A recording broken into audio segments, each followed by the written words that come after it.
Okay, thank you. Well, good evening, maybe good afternoon still. So it is our pleasure, it's Juniper's pleasure to have hosted this meeting.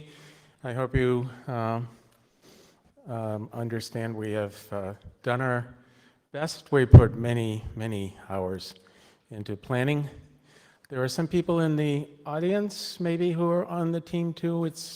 We had many, many people. If you have just a moment to either stand, raise your hand from the Juniper group, or maybe they haven't there. There we go, Ross. Eric Grammel. Adrian, I don't know if I see Adrian out there.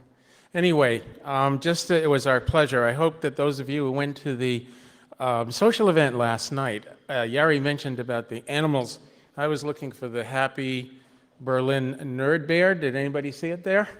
I hope. And you know it's a nerd bear because he's wearing glasses. So it's also Juniper's recognition of the original first IETF t-shirt, the Nerds in Paradise t-shirt. We thought we should have a nerd bear for this t-shirt. So Kevin Walker is, I don't think, in the audience yet, so let me just say that tomorrow, if you are able to attend the technical talk, Kevin Walker, our security CTO, will be speaking at 1 in Potsdam 1, and we would like to all invite you to come and hear his talk. So again, we thank you all for coming to IETF, and we thank you and the IETF for allowing us the privilege of hosting. Thank you.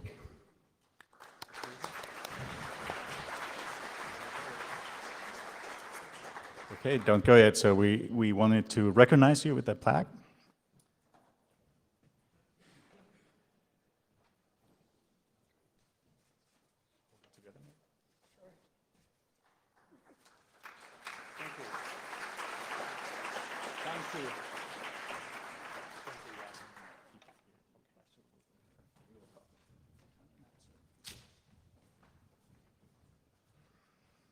All right.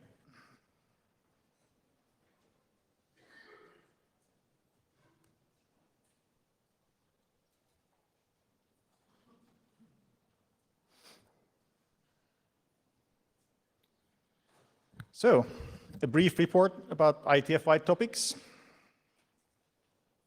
Can talk about the meeting and participants, a little update on how to follow what the ISG, the steering group, does. Mention our professional behavior standards. We'd like to do that at every meeting.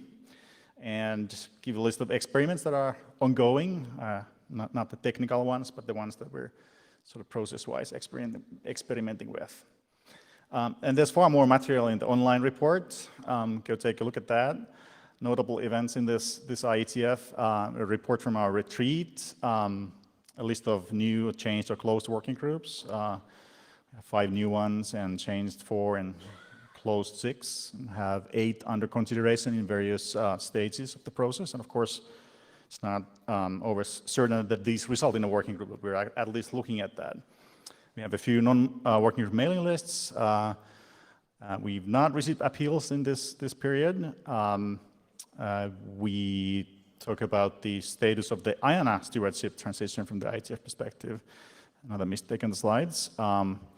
Give you a status of the IETF website renewal, which, by the way, we wanted to have live for this meeting. We're not quite there. So in a few weeks' time, you will be able to test the new website and see how it feels and provide feedback. Looking forward to that. And also list some ongoing comment periods on various things that we're asking the community about.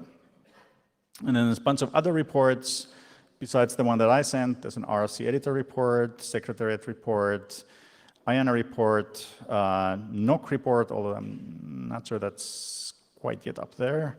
It will be. Hackathon report, do take a look at that. Lots of interesting things happened there. And as usual, not just right now during the meetings, but all the time I try to report things together with my colleagues on happenings around the IETF and thoughts on various kinds of topics. The meeting and the participants. This is one of the most well-attended meetings in recent years, and I hesitate a little bit to say anything firmer than that, but we do have a fair number of people here on site. Many current and new topics that have high interest from the IETF community and outside. If anybody was in the quick BOF today, it was, I think, this room or maybe slightly shrunk size, but it was packed and people were sitting on the floor. So that was very, very interesting from everybody's perspective, and that's just one example. And of course, we had the hackathon. Do read the report. 150 people, more than ever, plus various kinds of other events also, code sprint and interrupt events and so forth. Besides that, and cool stuff happening at the hackathon. That's one example. 7 TLS 1.3 implementations were tested against each other and found interoperable. That's fairly significant, I'd say. Participants, I checked a couple of hours ago. On site, we had 1,396 participants, roughly 300 newcomers, and close to what we had in IETF 93. 61 countries. This data is from yesterday. And actually I had somewhere, let me take my notes. So I wanted to provide information about remote participants. We have about just slightly under 300 remote participants. Top 3, US 70, India 60, Brazil 50. It's nice.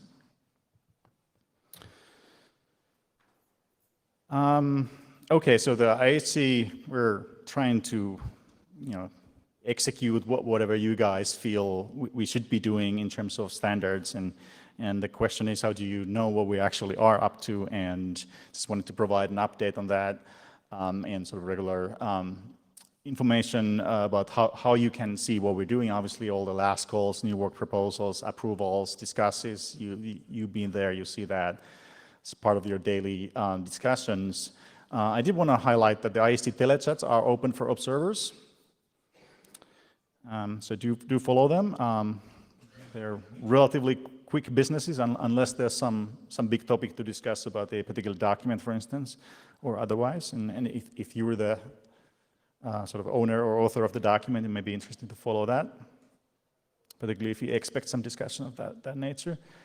Although most of our discussion of the documents does actually happen with the authors on email lists, as we normally do. We did implement this thing. We have something called the BOF coordination calls. It's just before every IETF, where we decide that, okay, we have these proposals for new work at the IETF, which ones of them should actually get a slot at the meeting to discuss. And of course, the community is the one who decides eventually if the work is going to go ahead, but we do this pre-filtering that this seems ready to have that discussion. And that's something that we do together with the IAB, who helps us quite a bit with understanding, like, where these things are. And we are now also publishing the minutes from those coordination calls. Professional behavior, I just wanted to highlight that we have expectations, how you behave at IETF meetings or mailing lists and so forth. We have a code of conduct, RC 71, 74. We have an anti-harassment policy issued by the IEC a couple of years ago. We have a new BCP for dealing with harassment cases, creating something called the Ombuds team, RC 77, 76. And here's the URL for the Ombuds team. They're friendly people. You can contact them for help, or if you just need someone to discuss, do contact them. And I suppose you're in the room. Maybe you can stand up. Yeah, over there. Thank you.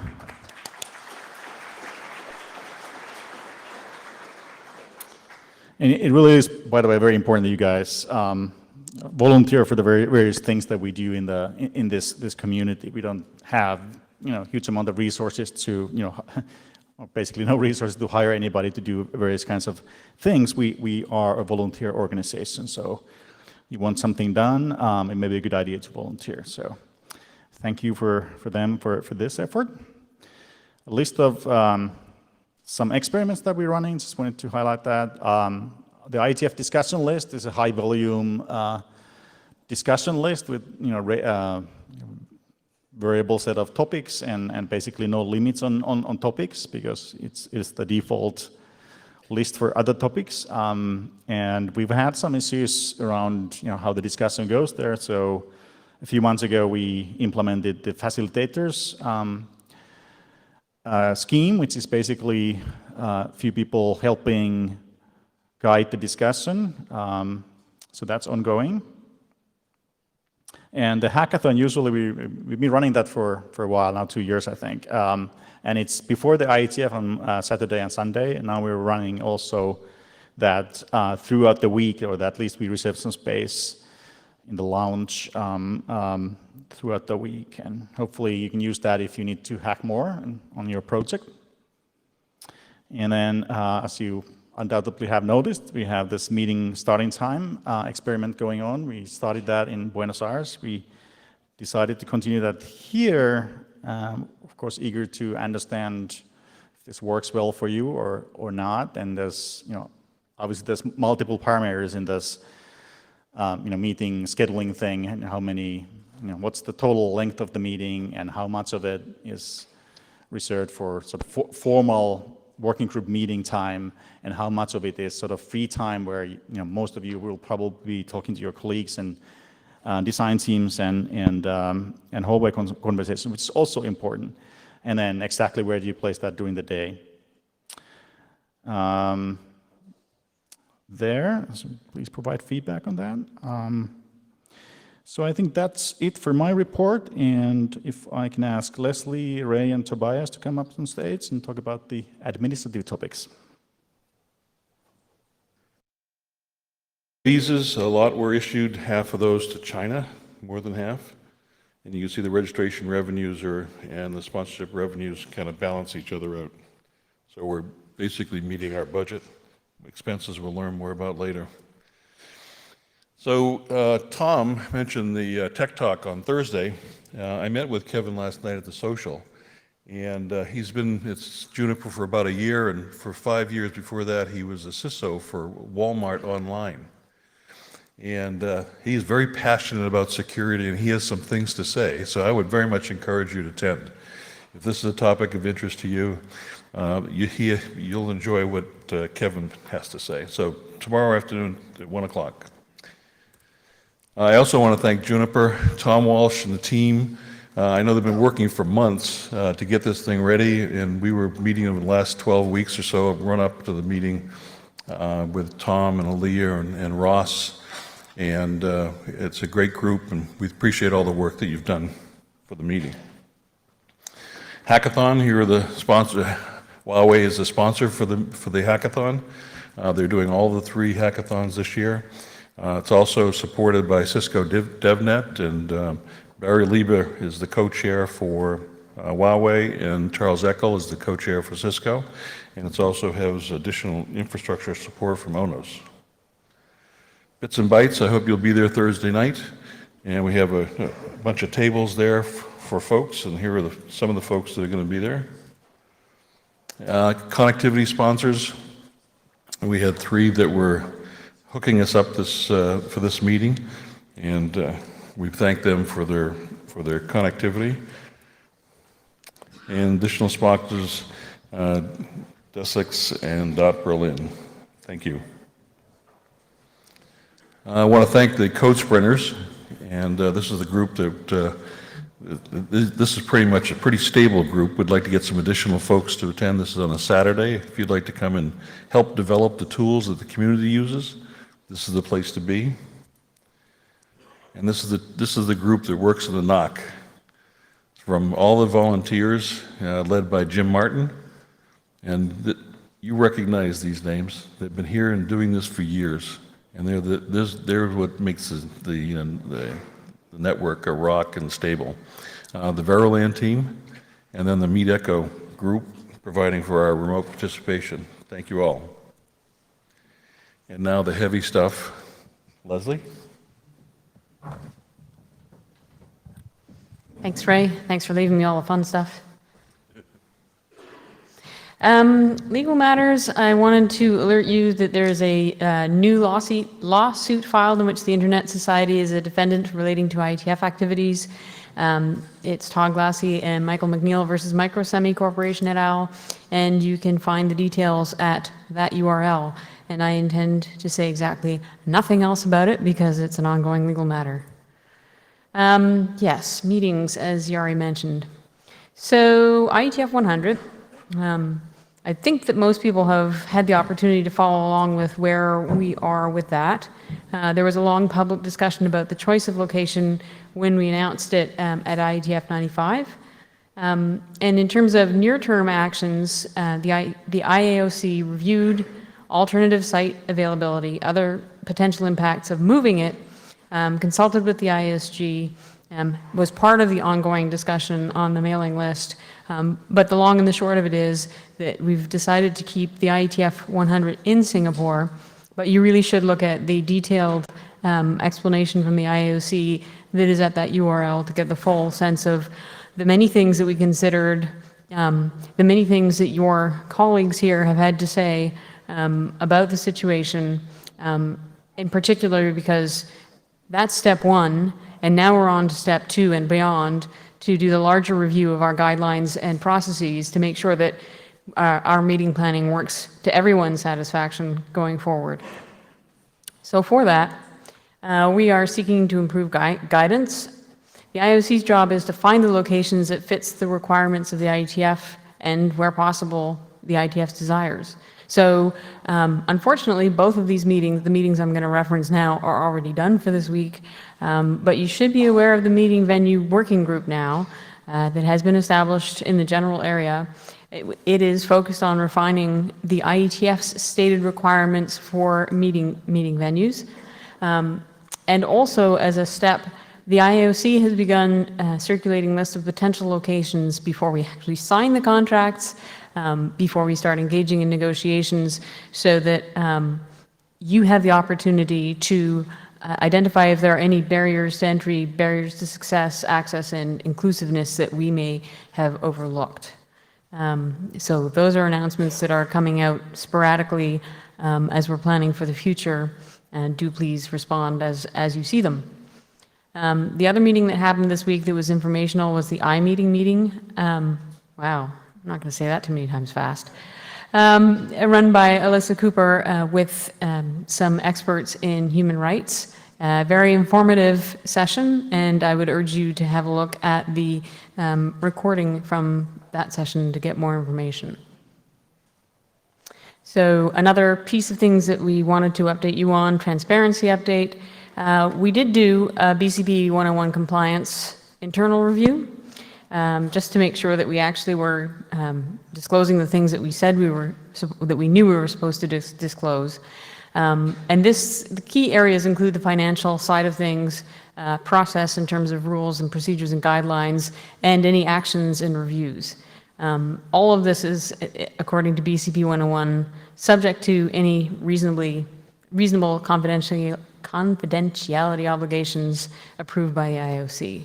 This is tricky stuff because we are doing business things. We're doing business things on behalf of the IETF, and it's not. There are any number of reasons why it's not good for the IETF community for us to expose stuff. So apart from that, other transparency issues that have been taken care of, small details have been taken care of through the publication of information and links on the IOC website. It's an ongoing process, and we're aware of it. One of the key areas that we keep coming back and having discussions on, of course, is hotel contracts. The most contentious area in terms of transparency and disclosure has to do with why don't you go ahead and publish the hotel contracts? Why don't you publish the key material in those contracts? We had a discussion about this at the IOC retreat, and it is the opinion of our professional support staff, the people who actually do this for us on the ground and across the globe, that it would undermine our business position to do so, and even our contract template would significantly weaken our negotiating position with the venues. So we are trying to pull out some of the not so sticky bits and have put material up on the website. There's the URL. But it is the IOC consensus that it is reasonable to keep hotel contracts as a whole confidential at this time. One more thing, committees. So the IOC, as you probably already know, and you will have the opportunity to see in a little bit, is pretty small. It's structured to be an oversight committee. 4 of the 9 members are ex officio, i.e. they have full-time other commitments in this space. There is the IETF Administrative Director, Ray, who is non-voting, and the NOMCOM, IBISG, and ISOC appoint the remainder of the members. So this is my cue to remind everybody that the NOMCOM process is in play.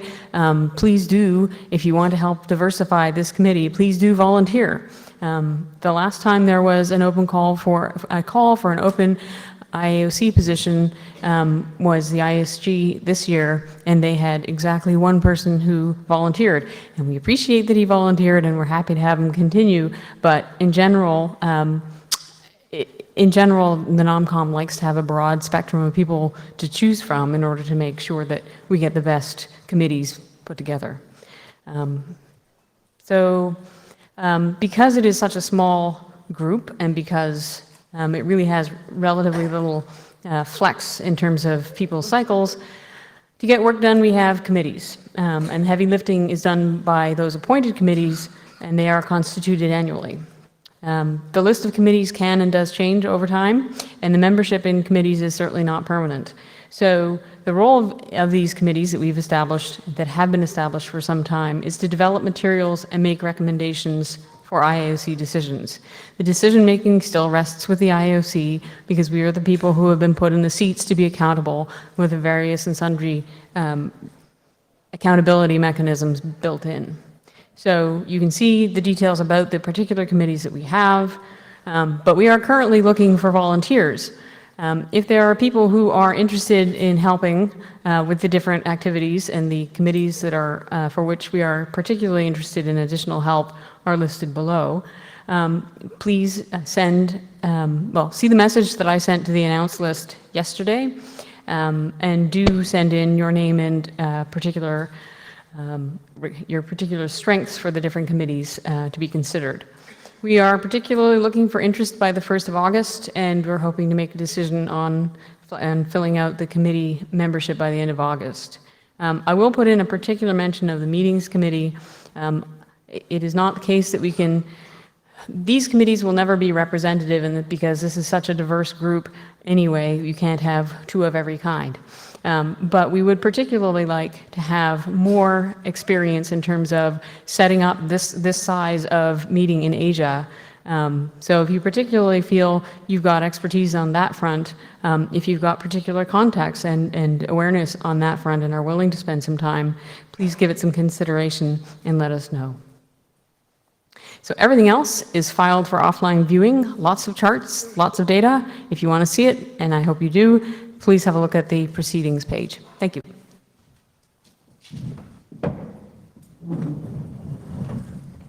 And then we'll talk about the trust.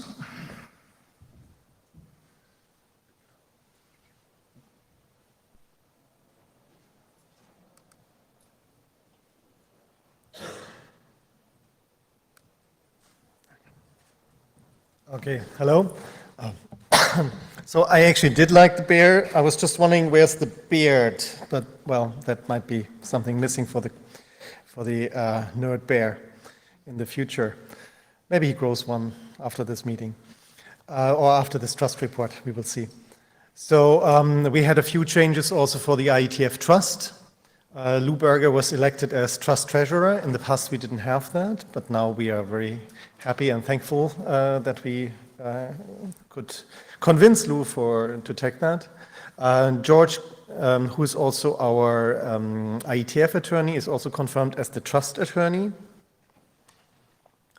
This year is a year of change for the trust in a couple of ways. You will see a number of them later. The most important change is that we prepare to assume the responsibility for the IANA IPR. And I guess probably many of you have seen the discussions on the INR Plan Working Group, the discussions out there in the communities about the transition that's coming up, and also for us as the IETF Trust to take that responsibility. As previously reported, the IETF Trust is willing to hold the intellectual property, and over the next, I think, 2 months, we basically have to execute all of that. The ICANN board, since the last IETF meeting, the ICANN board has voted to accept the plan from the ICG, and NTIA has voiced that it meets its criteria. We are currently working on 3 elements to facilitate that transition. So we have prepared 3 sets of documents and are currently engaging discussions with the communities. The first one is the ICANN IANA IPR assignment to the trust. So we are receiving that IPR into the trust. The second one is the community agreements between the trust and the operational 3 communities, including the IETF. And the third one is the license agreement from the trust to the IANA service provider PTI, meaning that they will do some operational tasks on our behalf. Basically, yeah, we license it to them. Going along with that, we also cleaned up our finance situation a bit more. So we have submitted the filing for tax-exempt status as 501c3, and we also have submitted the files to open a trust-owned bank account in July, and we already are very happy that this will be filled with the first contribution from ISOC to cover the needs of maintaining the trust in 2016. Going forward from this year, we also will publish the trust financial statements separate from the IETF statements. In the past, these were combined, and we did not want to go back into the past to change that, but we do this from this year going forward. They are issued monthly, and you can see them on our webpage. Here's the one for May. As you can see, our budget is not huge. In fact, we expect an annual budget of about 53,000. So in that sense, the trust is very small and humble. The trust agreement, we have also closed trust agreements with ISOC, who very generously contributed the $60,000 for the first year to cover our running expenses for this year. And we approved an administrative services agreement between ISOC and the trust, and also approved an agreement between ISOC and the trust about some administrative support. We also adopted new policies. So we adopted an official conflict of interest policy, which you have seen on the mailing list that we posted, and we adopted the records retention policy in June. Some smaller items, so as I mentioned before, we awarded a contract to Contreras Legal Strategies for drafting the IP agreements in relationship to the IANA transfer, and also we hired a new trademark counsel for the trust. And in the light that Scott is leaving the IUC and also in that function no longer a trustee of the IETF Trust, we felt it's important to continue be able to draw upon his experience and expertise, and we made an agreement that he can in the future continue to help us on a pro bono and under NDA. In addition, we updated our trust insurance by a small increase of the insured sum. Any questions? And there's more material later online. Thank you. Questions will be for later. Okay, thanks, guys. And indeed, we will have a slot to discuss the questions and feedback and other ideas that you may have. And Nomcom was already mentioned, so Lucy, maybe you can come up and there you are, and talk about the Nomcom.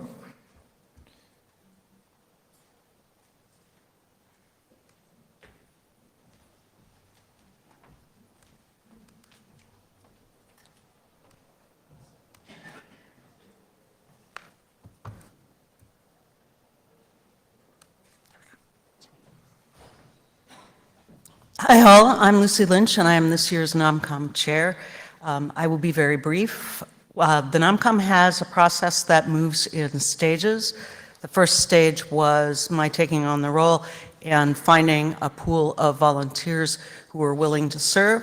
You see those people on the slide here. If you're in the room and you're a voting member of the NOMCOM, will you please stand up? Thank these people. They're in for a tough 6 months.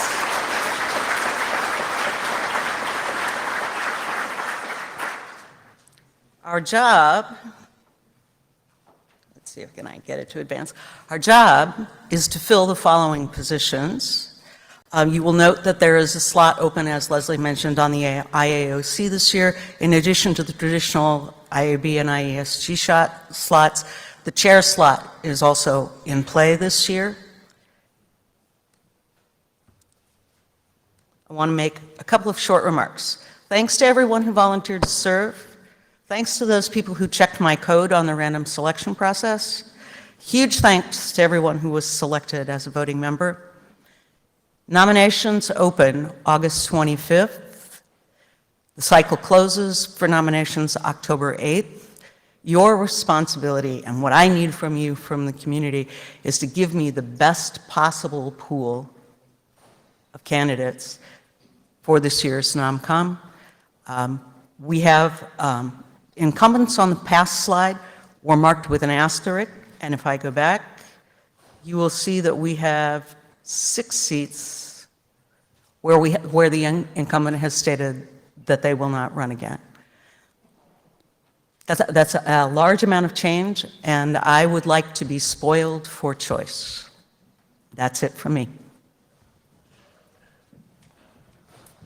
Thank you. And we'll have another short report. Heather, can you come up and talk about RFC editor and formats?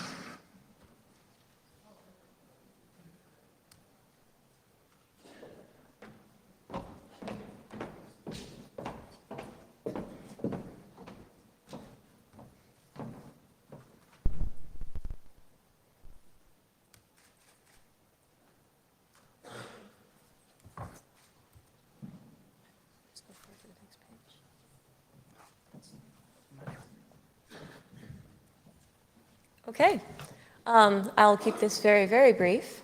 You all know I'm working on changing the format of RFCs, yes? Yes? Okay. I know it's coming as a great shock. There's a marvelous poster next to the RFC editor desk that describes some of what we're doing, and at this point, the drafts that document the various requirements, the prep tool, the vocabulary, what the HTML needs to look like, what the PDF needs to look like, the non-ASCII characters, the SVG, all of those drafts are now in the IAB's hand for approval for publication. That should happen in the next 2 weeks. I'm not exactly sure when the next IAB meeting is, but that's when it will happen. And at that point, you'll start seeing RFPs come out so that we can start coding. All of these documents will undergo a BIS process. It actually states that clearly in the documents themselves, because we know that these aren't perfect. So I know you all are desperate to implement some of the stuff in here. So when you actually try and implement this yourself and you find things that are not clear, say so. Each document has a GitHub repository. We can collect issues there. Links to that are on the format FAQ page, which you can find that in this slide deck. And I think that's all I'll cover on this one. Thank you all very much. Thanks. And Lars, can you come up and talk about the IETF?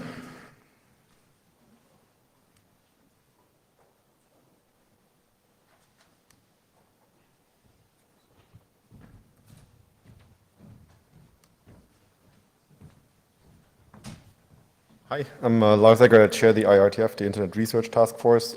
This is a very short report. There's a longer one that is part of the minutes from the IETF open meeting that was earlier in the week. We had a lot of groups meet this week, 8 of them, in fact, out of the 10 that are currently chartered. Want to quickly highlight there's a joint meeting between the SDNRG, the Network Function Virtualization Research Group, and the Network Management Research Group that will probably be larger than the QuickBOF At least I'm betting on it. On Friday, so I asked them to double check that they've asked for this particular room for that. Also, there's a proposed measurement and analysis for protocols research group on the bottom here that got chartered yesterday. So those are slightly outdated. We move at the speed of light in the IRTF. Already, things have changed.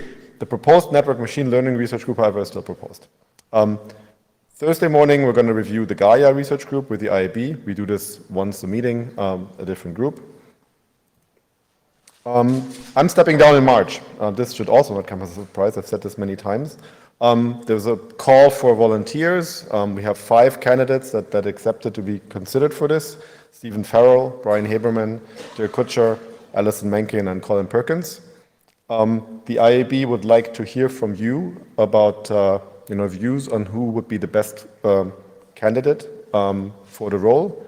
The deadline is this Friday.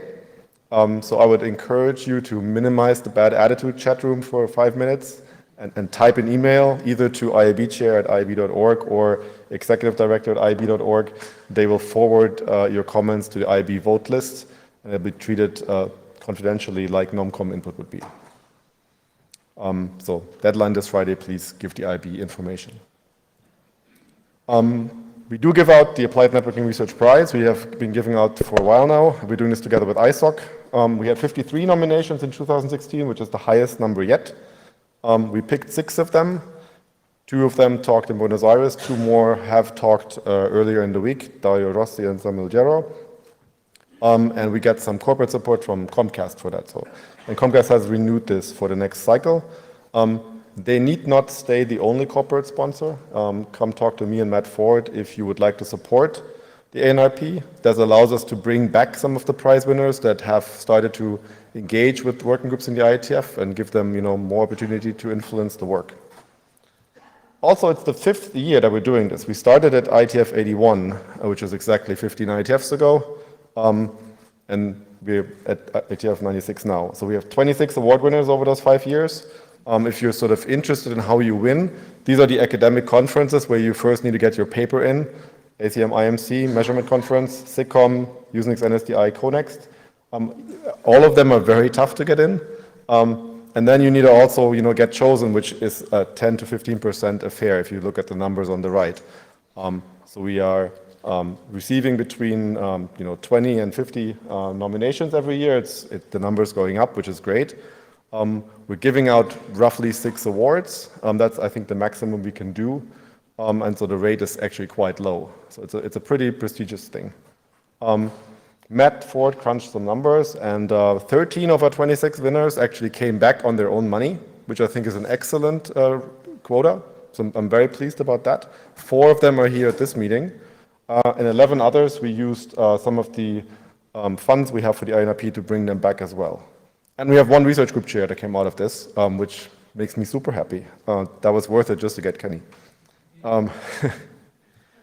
We also have another ANR thing, which is the Applied Networking Research Workshop. We're doing this for the first time. We have done this for the first time on Saturday. This is an academic peer-reviewed scientific workshop that we're doing together with ACM SIGCOM and, again, the Internet Society. The intent is that we would do this roughly once a year on the Saturday before an IETF meeting. That workshop publishes open access proceedings of the papers that were accepted for the workshop in the ACM Digital Library. This is highly attractive to academics. I had one person come up to me and says, I attended the RAIM workshop in Yokohama remotely, but now that you actually have something that counts in my department as an academic citation, I submitted something and I traveled here. So that's exactly what we wanted to achieve. We have 2 types of papers, short papers and full papers. We got 17 full papers submitted, 9 of them got accepted, and 13 short papers, and we accepted 9. The short papers got a poster, long papers got a full presentation. We're currently planning to do this again in Prague next year. This is not 100% confirmed, but I think that's what we're shooting for. There will be a call for papers soon as we found a stuck key to run this for us. And the INRW also gets support from Akamai, the Cyclops project, NetApp, and is also funded by SIGCOM, the IRTF, and the Internet Society.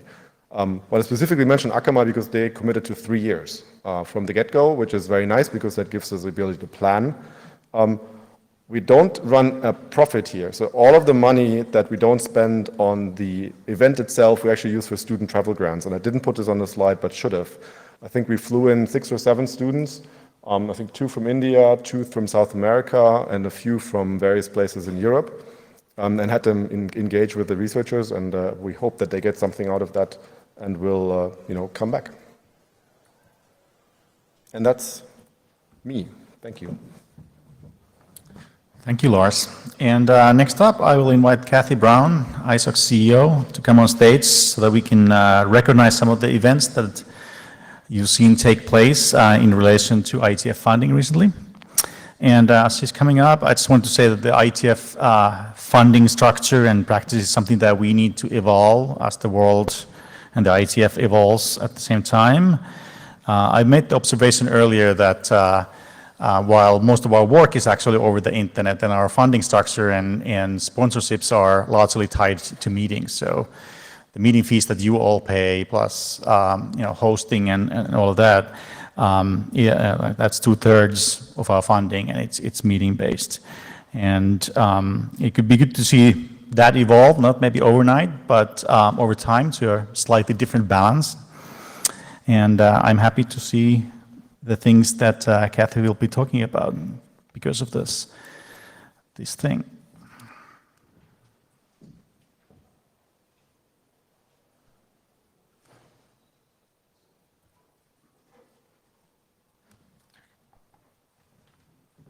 Thanks, Yari.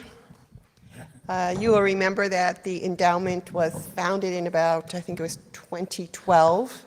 It was at the time called the Open Standards Endowment. It is now called the IETF Endowment.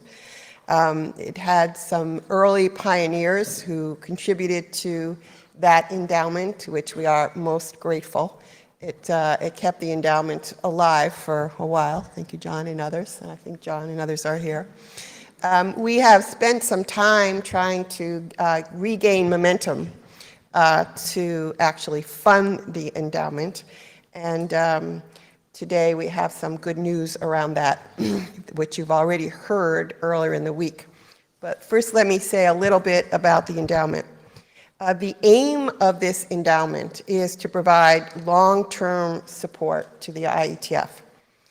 Nothing changes with respect to the way that ISOC will support the IETF in its operational mode, as we do today, and as we will keep on doing. This endowment is meant to provide a long-term investment, a little bit about diversifying your revenue flows, where the money collected is seen as principal to an endowment, which grows over time. And it is the earnings from the invested principal that would be used by the IETF for its purposes and for its programs, as defined by the endowment itself. Again, the principal is not touched, only the earnings. Okay, so just to understand this is something you grow over time, and it's something that gives you another revenue flow in the future. So, today, as I said, I shared with you on the list earlier in the week, we are going to recognize 4 contributions, which together constitute an infusion of more than $3 million, bringing the total in the investment now to $3.1 million.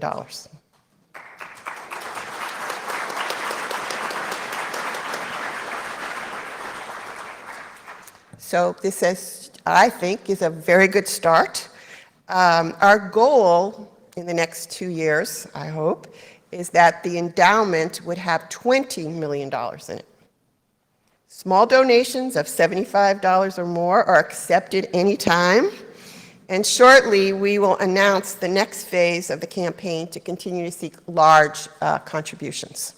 You could go to the website, which you will see in a moment, underneath here, sustainietf.org.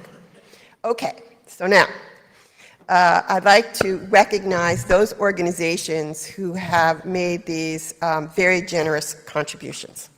One moment I'm going to call individuals up, but first let me say, Afrinic, Aaron, RIPE NCC, and the Internet Society. So to recognize these contributions, can I ask that Daniel Shaw of Afrinic come up, John Curran of Aaron, Kristen Kaufman of RIPE NCC, and Gonzalo Camarillo, who is the current and new chair of the Internet Society.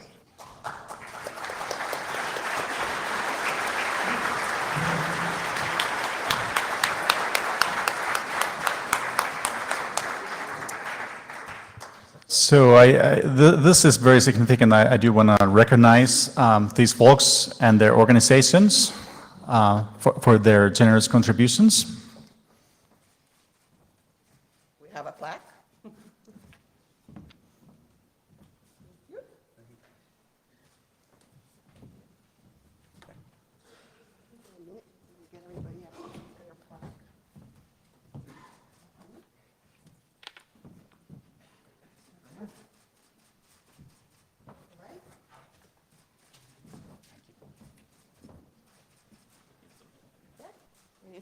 And ISAC, which we didn't do a plaque, it just did. Thank you, Gonzalo, and the board.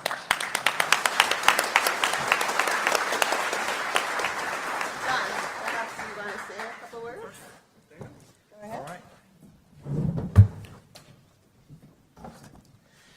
All right. Good evening. I happen to work for Afrinic and be here, so I'm accepting this plaque on behalf of my organization. And I just have a couple of lines that was sent to me by our CEO. He says, both Afrinic and our members rely on the open standards created by the IETF and have an interest in the sustainability of the IETF. In particular, we would not have any IP addresses to manage if it were not for the IETF. I'm very proud that we were able to contribute to the endowment. That's all from me, folks. Thanks very much.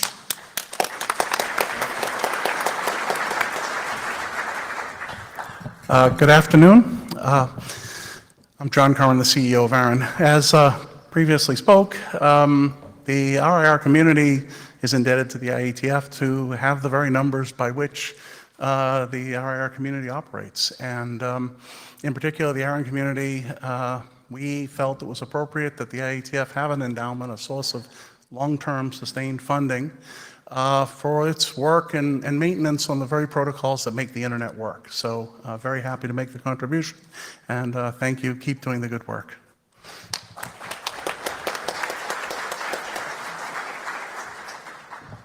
Hi, I'm Christian Kaufmann from the RIPE NCC board.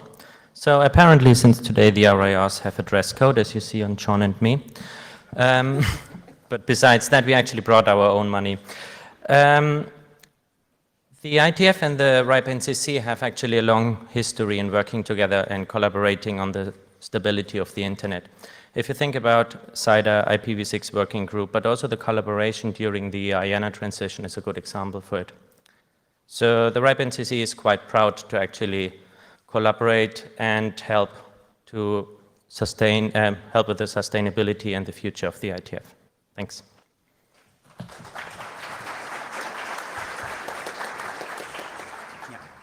Thank you. So let me wrap up. As Kathy said, it would have been weird to give a plaque to ourselves. So, that's, yeah. So this is a long-term investment, actually, for the IETF that basically provides diverse income sources. And the idea is to provide sustainability for the IETF in the dynamic environment we are living in, as Yari mentioned before. Our immediate goal is to have 20 million dollars, actually. Euros, not very different. As Kathy said, we have 3.1 right now. So in order to reach those 20 million, the idea is to get more donations from both organizations and individuals. The way we're going to do that, we would like to explain it to the community. Today we don't have enough time, so we're going to have a virtual session on August 4th, We sent actually the details to the IETF discussion list. We will send them again as the date gets closer, so that, we explain the different ways into which ISOC supports the IETF, and also any questions you guys have or suggestions or any input on the IETF endowment. So August 4th, just mark that in your calendars. It would be a virtual meeting. And in the meantime, you can, please go to sustainietf.org, and you can do individual donations from 75 euros up. So if you feel like this is a worthwhile thing to do, just please go and do that. Thank you.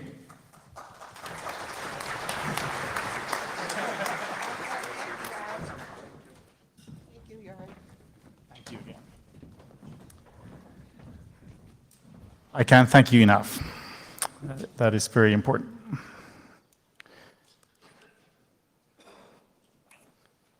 And I think next up we are going to talk about IETF 97. Wei Zhao.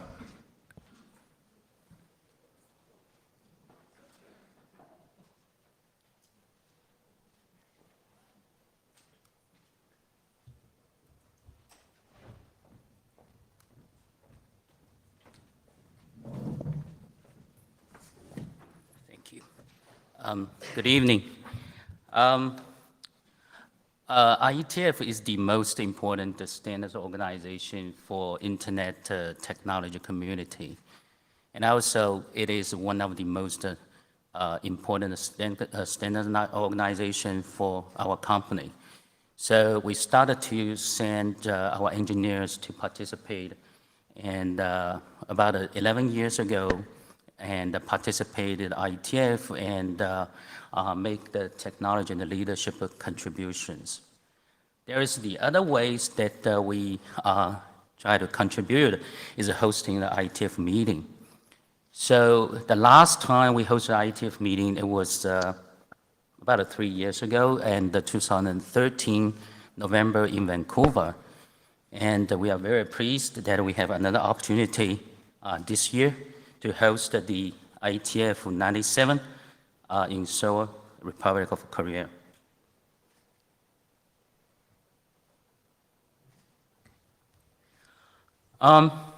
We also very pleased that we have a co-host, which is the CNNIC, China Internet Network Information Center.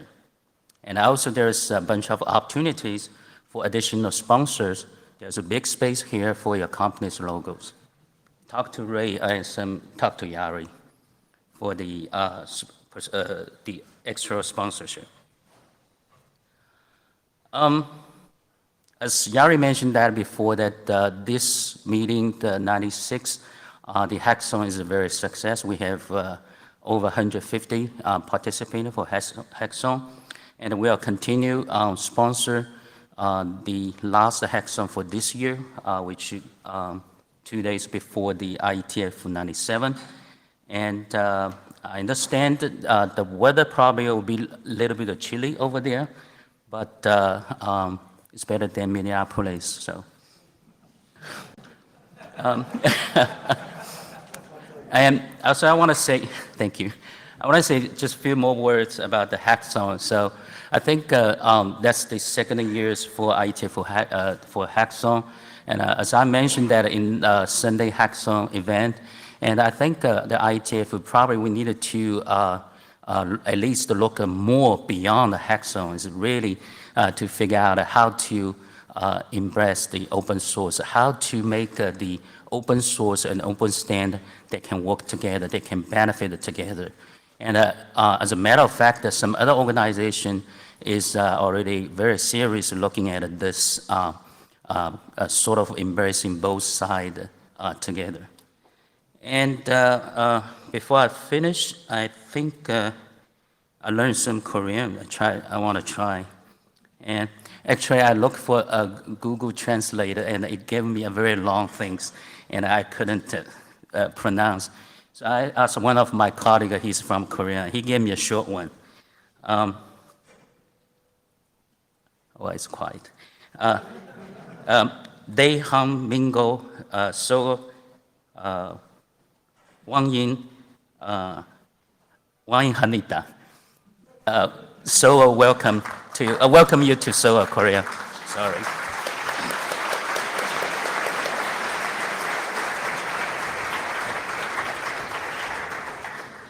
Thank you for that. Thank you for sponsoring the hackathon this year and our next meeting and your thoughts.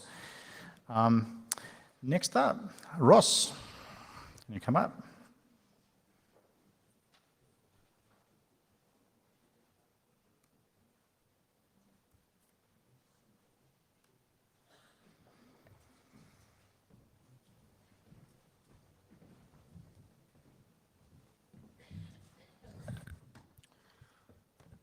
I just advance with these little buttons on the bottom there?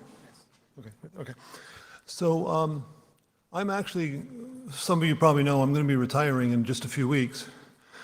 And there's sort of a little something that's been bugging me for a while. And so I thought, before I retire, I want to sort of talk about it. So I put together a presentation and talked about it in the routing area yesterday. But the problem that I'm talking about really applies to, I think, probably every area of the IETF and maybe even every area of every working, every standards bodies anywhere. So we thought it would be a good idea to present this at the plenary as well. And the thing that's concerning me is that, I think we're making things too complicated sometimes. I mean, you could talk about, laws and taxes and regulations and ways almost any part of our society works. There's a lot of complexity all over the place, and that doesn't always make things work better. But of course, we can't affect laws and regulations and other stuff. We can affect what we do here at the IETF. Before I get into detail, I want to just sort of point out that the opinions expressed here are my own opinions. They're things that have been concerning me. They don't represent any organization that I might in any way be associated with necessarily. If I'm going to retire in just a few weeks, it's too late for anybody to fire me, so I can say what I believe.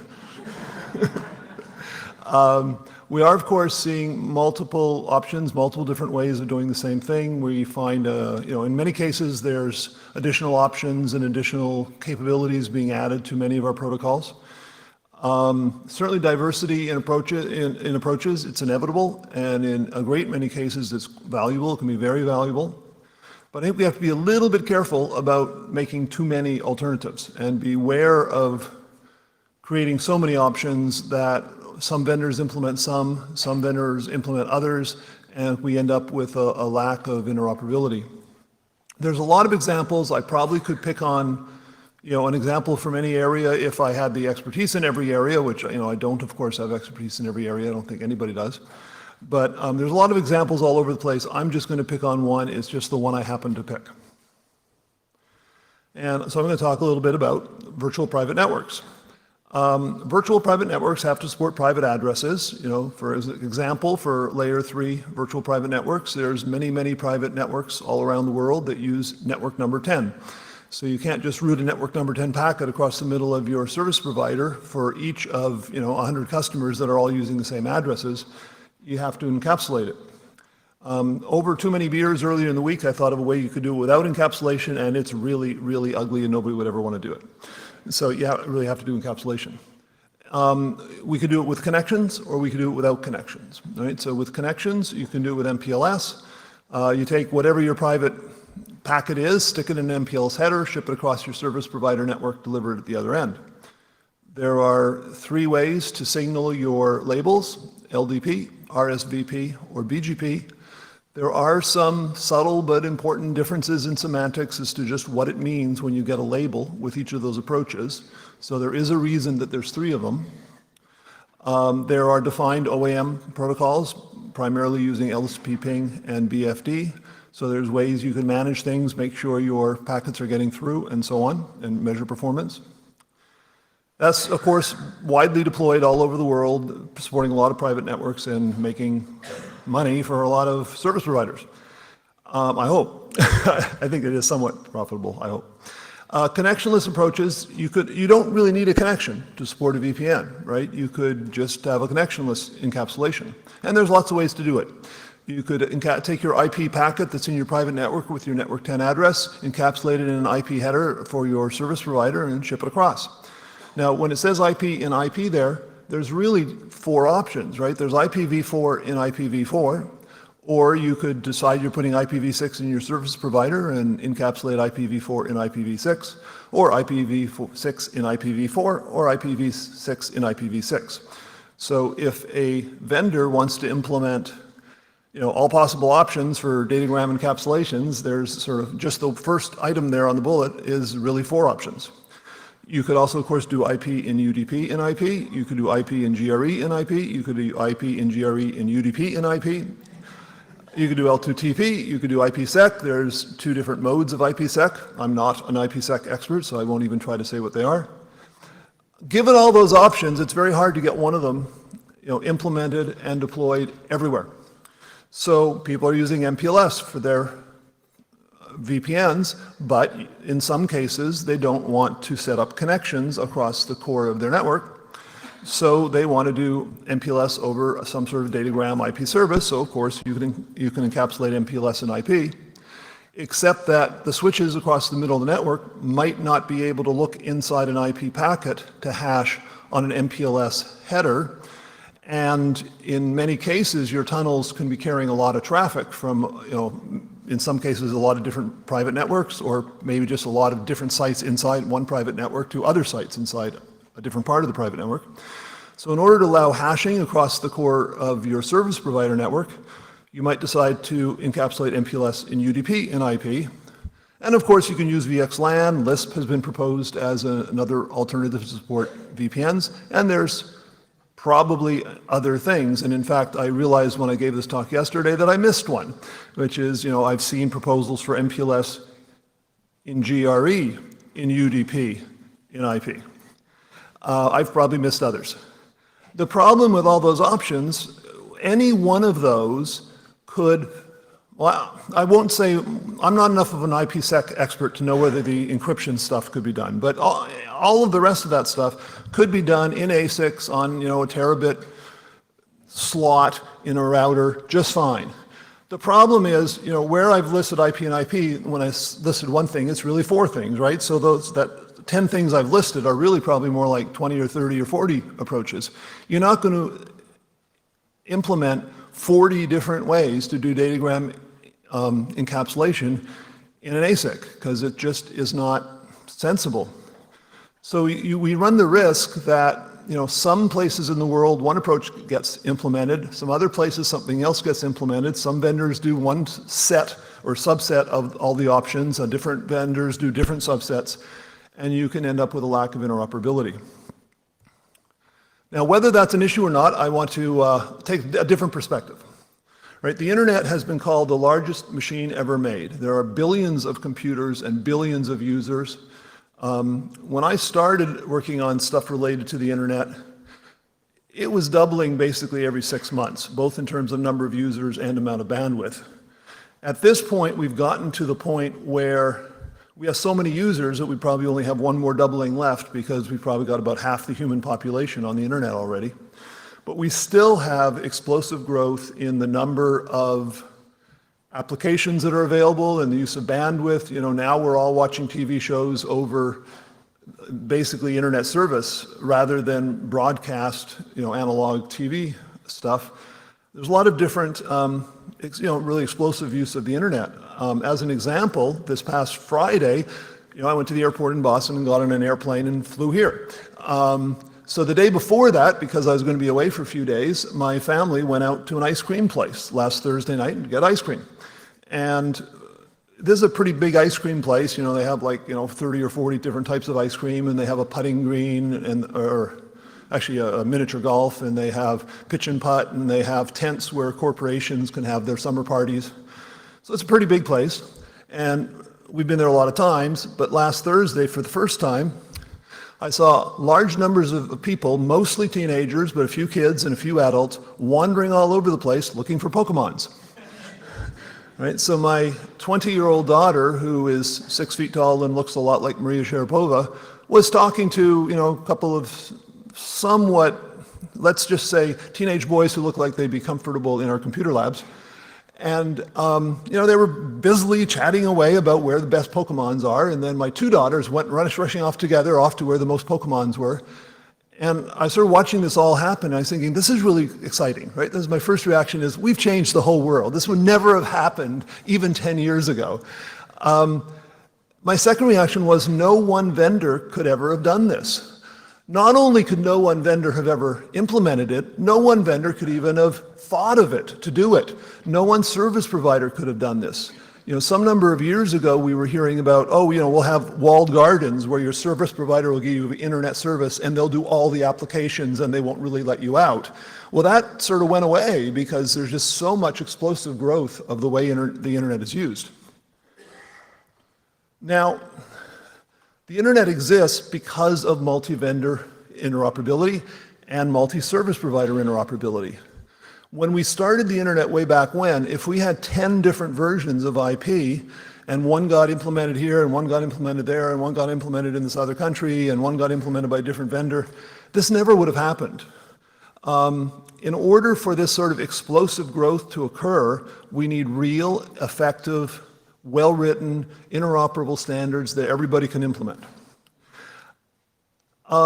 You might say, well, what's the motivation? Well, a lot of companies and a lot of individuals have done well by the growth of the internet, right? There's big companies that only exist because of the growth of the internet. And I think we're all better off, as individuals, we're all better off because we have all these services available, but we're also better off because pretty much we're all employed working on the internet, and this growth has helped us all out. It's helped all our companies too. Our companies make money, or at least I think most of us have companies. I know there's a few people from government and a few people from academia, but even in academia, you know, there's more stuff to do research on and more stuff to teach and more stuff to work on because of this really exciting, effective growth. It never would have happened without standards. It never would have happened if we had no choices for how to do something in a standard way, but it also never would have happened if we had 20 or 30 ways to do something. What about private nets? Well, you know, private networks don't have to connect to the rest of the world except, you know, through these VPN services to connect different parts. And also, of course, most private nets probably want internet service. But even for a private net that's not attached to anything else, internet technology has revolutionized the way it works. You know, inside a private network or inside a data center, you need high-speed switches. You need, you know, name services and so on.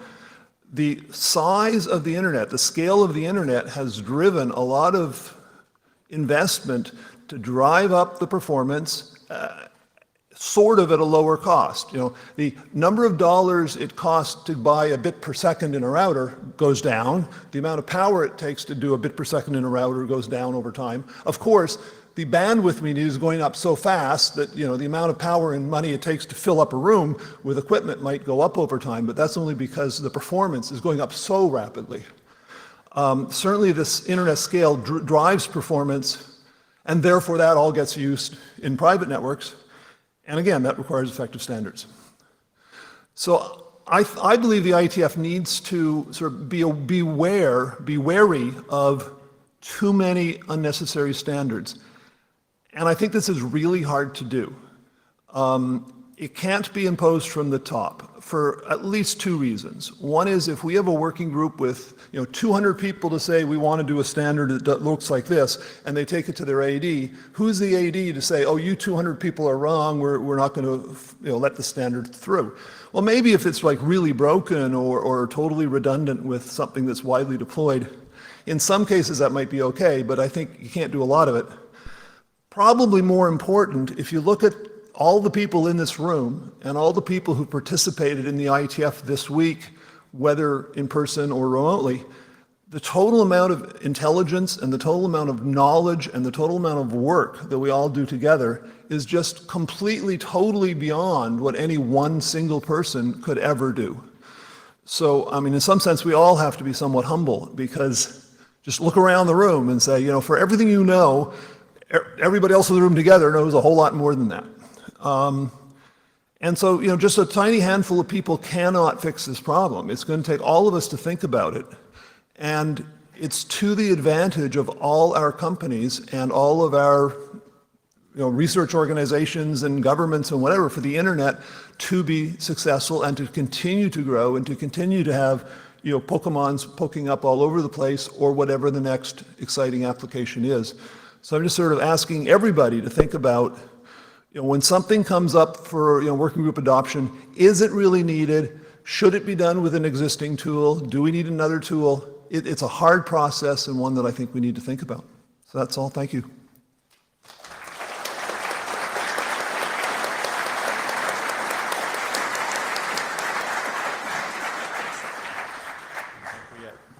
So don't go yet. I just wanted to say that now that you are retiring, it's an amazing career from IETF 1 to 96 and only a few missed in between. I've been to 89. 89 meetings. Wow, that's almost.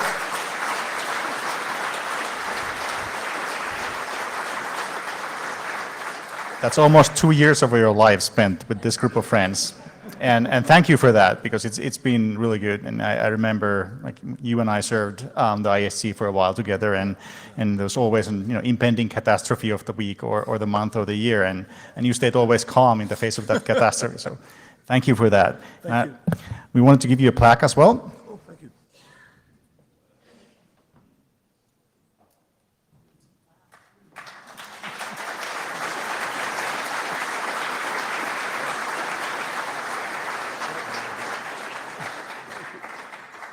I'm assuming you'll ship this. Yes. Yeah. It's generic. Well, thank you, everybody, and it's really been an honor and a privilege for me to be associated with the IETF over the last just over 30 years. Ray has threatened to kidnap me and take me off to some future IETF, but other than that, I will be retiring soon, and it's really been an honor and a great education. Thank you.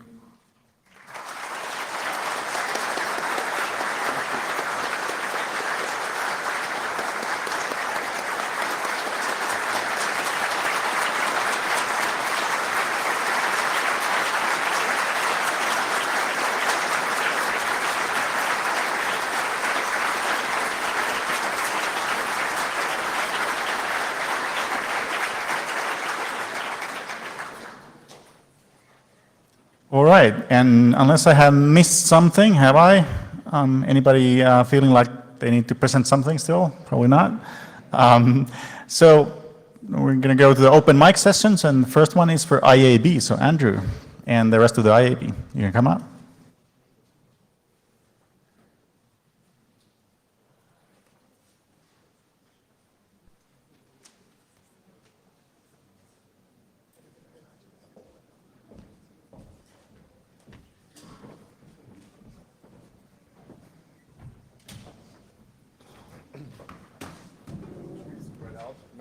Sure.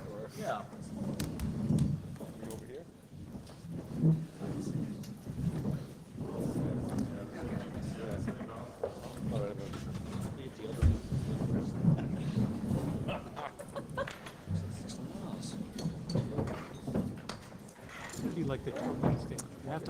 I'm glad we have the black tie wing of the IAB now.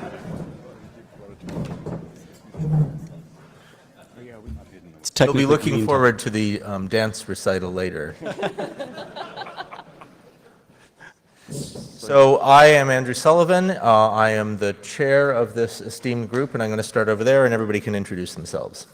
Lee Howard, IAB. Heather Flanagan, RRC Series Editor. Joe Hildebrand, IAB. Suzanne Wolf, IAB. Ted Hardy, IAB. Ryan Trammell, IAB. Robert Sparks, IAB. Russ Housley, IAB. Iariako, IAB. Martin Thompson, IAB. Lars Eggert, IRTF Chair. Dave Taylor, IAB. Eric Nordmark, IAB. Ralph Drums, IAB. We are here to answer your questions. So if you have any, or comments, or listen to you rant and tell us how we're wrong, all of these are possibilities open to you, or we can, go away. Hello? Can you hear me? Okay. Michael Abramson. So I don't remember whom of the gatherings of people I asked like 2 or 3 years ago, but when the crypto was all the things, I asked, how is this going to work end-to-end, including the human interaction with all of these technologies and making all the layers work together and so on? did anything happen after that?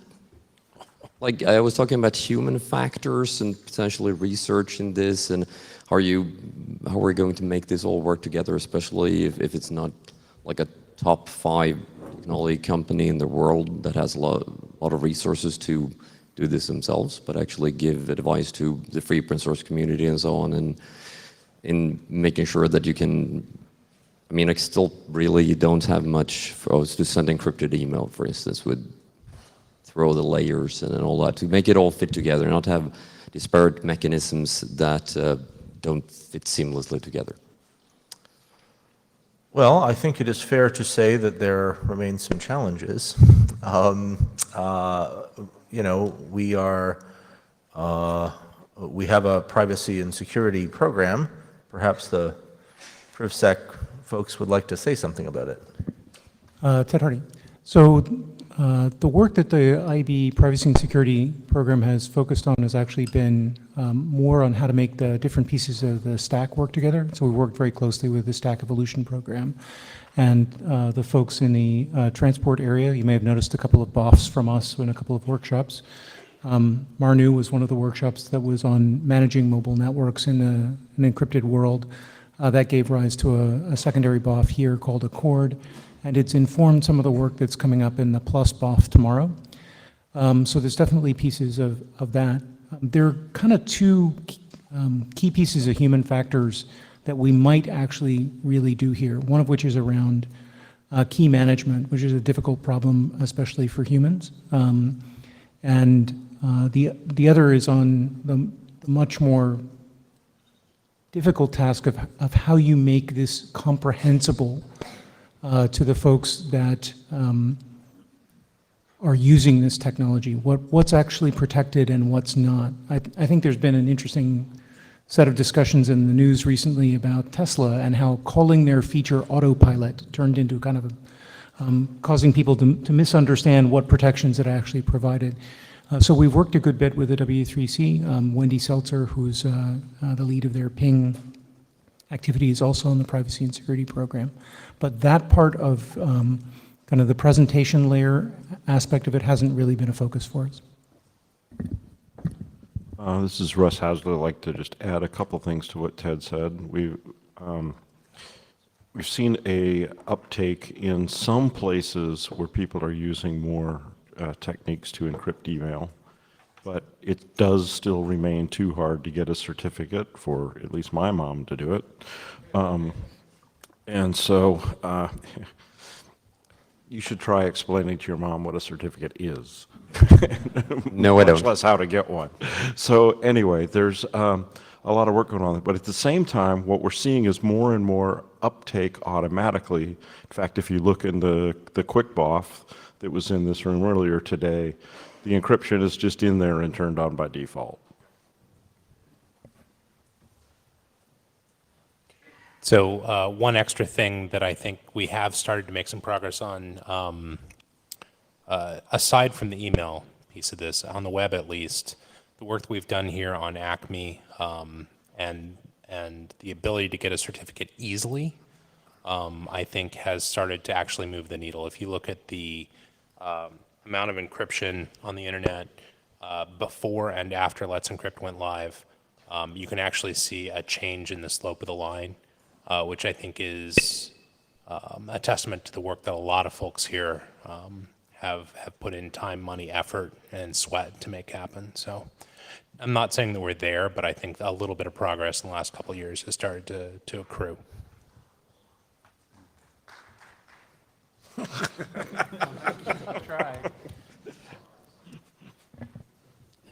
Okay, so the email was one example, and that's a good example. What about the rest? Are we satisfied with this, or are we increasing the work here, or what's the future plan?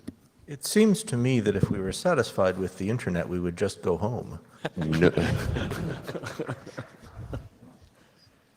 So that wasn't an answer, but okay. Well, no, I mean, it was maybe a little glib, but I meant it quite seriously. I mean, no, of course we're not satisfied. It's too hard, and there's no question that it's too hard. I mean, you know, Russ said you should try to explain certificate to your mother. No, you shouldn't. You shouldn't have to try to explain certificates to anybody. But you know, that's where we are. But I think that to be fair, if I look at developments like, for instance, the work that's going on in ACME, you know, we're making progress on it. It's not as fast as I would like, because I would like it to have been done 10 years ago. But you know, there is this trend, because this community works so hard at it, to improve these things gradually. But I also take Ted's point, which is that you know, we're not exactly user interface people. And you know, there may be parts of the user experience that we may not be in a position to influence. Yes, so that would be another one of my examples. Most of the freeware I have that use like XMPP that tries to get encryption right when I'm communicating over Jabber, it doesn't really work and doesn't interoperate, and so that's an implementation issue. But I don't know how to fix that, because even if we do things right here and nobody's implementing it, that is not a walled garden. Like I have plenty of commercial potential where I can go to. A lot of big companies, a lot of good work there, but it doesn't interoperate because it's their client that it only talks to other, like the same brand of phone or whatever.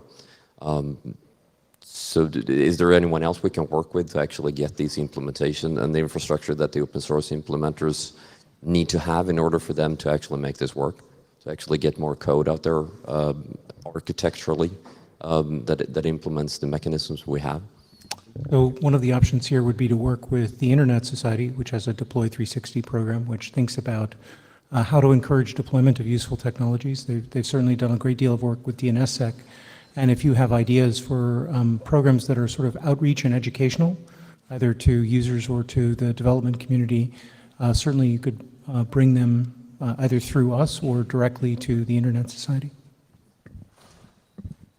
I was just going to add to that. If you have any suggestions, by all means, share them, right? As Ross said, we're all smarter than an individual here.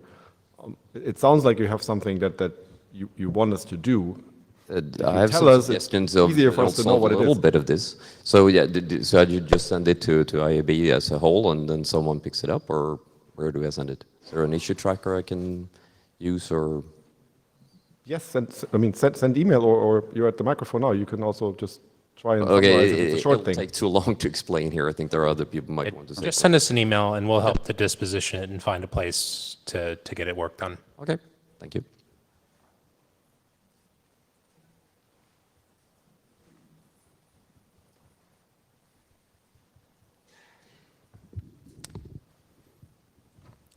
So my name's Don Hollander, and I'm not as tall as the others. So Andrew, in your chair's report that you released, you said that there were serious problems in the internationalization area. Can you expand on what those issues, the serious troubles are, and what's being done about them? Well, I don't know if the program lead wants to go first or whether I do. Ted Hardy again. So internationalization has been a program of the IAB for some time, and it's been focused on a couple of different problems. At the moment, it's restricted its focus to how to deal with the fact that the Unicode Consortium, in constructing its character set, has occasionally taken context into account such that visually identical characters may be composed, visually identical glyphs may be composed from multiple character code points. And this is because a particular glyph may be used in one context, for example, an Arabic script of a non-Arabic language, that's different from the context in which it's used in a different language. Language is sort of a problematic construct here, so excuse me for being inexact. But The issue we have is that most of the internet systems like usernames, passwords, DNS labels, do not come with a context. And so somebody who is using a system that was designed for a context-free operation is left with two possible routes toward resolving that ambiguity. One of which is fail in unexpected ways at unexpected times, and the other is limit, potentially pretty artificially, which of the methods to construct a particular glyph is permissible. Since that turns out to affect different language communities differentially, that's obviously problematic. Some time ago, the IEB issued a statement of concern around this for a particular set of Arabic characters and asked IANA to hold what Unicode version was permissible at 7.3. We're now at 9, and we haven't resolved the fundamental issue. So we're taking another swing at it now. We'd obviously love help, but that's the core of the program's current work. I should say that we have reconstituted the program a little bit, and we've done some changes to the membership as a result of this very effort. But we had a BOF, I think it was in Dallas, on this topic, and it didn't really yield the results that we wanted. So if you know people who are really interested in this and are willing to spend, either who are really interested in this problem and are, have some protocol chops, but want to spend some time learning about how internationalization is much harder than you think, then please, let us know. And conversely, if you know people who are deeply involved in the internationalization stuff, but don't know anything about internet protocols and want to learn about them, we're also, willing to help. This is actually an urgent problem because most of the people who are not on the internet today and who are joining the internet don't use Latin characters. And the fact of the matter is that it's going to be very difficult to convince them that Latin characters are just fine when they don't have any access to them. If you write from right to left and we tell you, no, now you have to write from left to right, too bad for you, that's not going to go over too well. So we really, there is a sort of urgent problem that as the internet grows, we're going to have to take into account the fact that people write in different ways. And I want to say one other thing, and that is every time we do this or talk about this, somebody helpfully says, oh, well, the IAB is slagging the Unicode Consortium again. I want to be very clear that we're not. This is just a consequence of the fact that the Unicode code points were actually invented for a different problem. And then it turned out that we wanted to use them, and so, there was the Unicode code points, and so we just started using them. And the problem is that they're designed really to capture all of the writing systems in the known universe, and what we're trying to do is write unambiguous identifiers, and it turns out that those goals are maybe not exactly lined up with one another. So this is just hard. The BOF that Andrew mentioned was called Lucid, Locale-Free Unicode Identifiers, which was the, Ted gave the summary of the problem, but if you're looking for the notes, if you weren't there and you want to understand the problem better, go and look for the slides and the discussion of Lucid.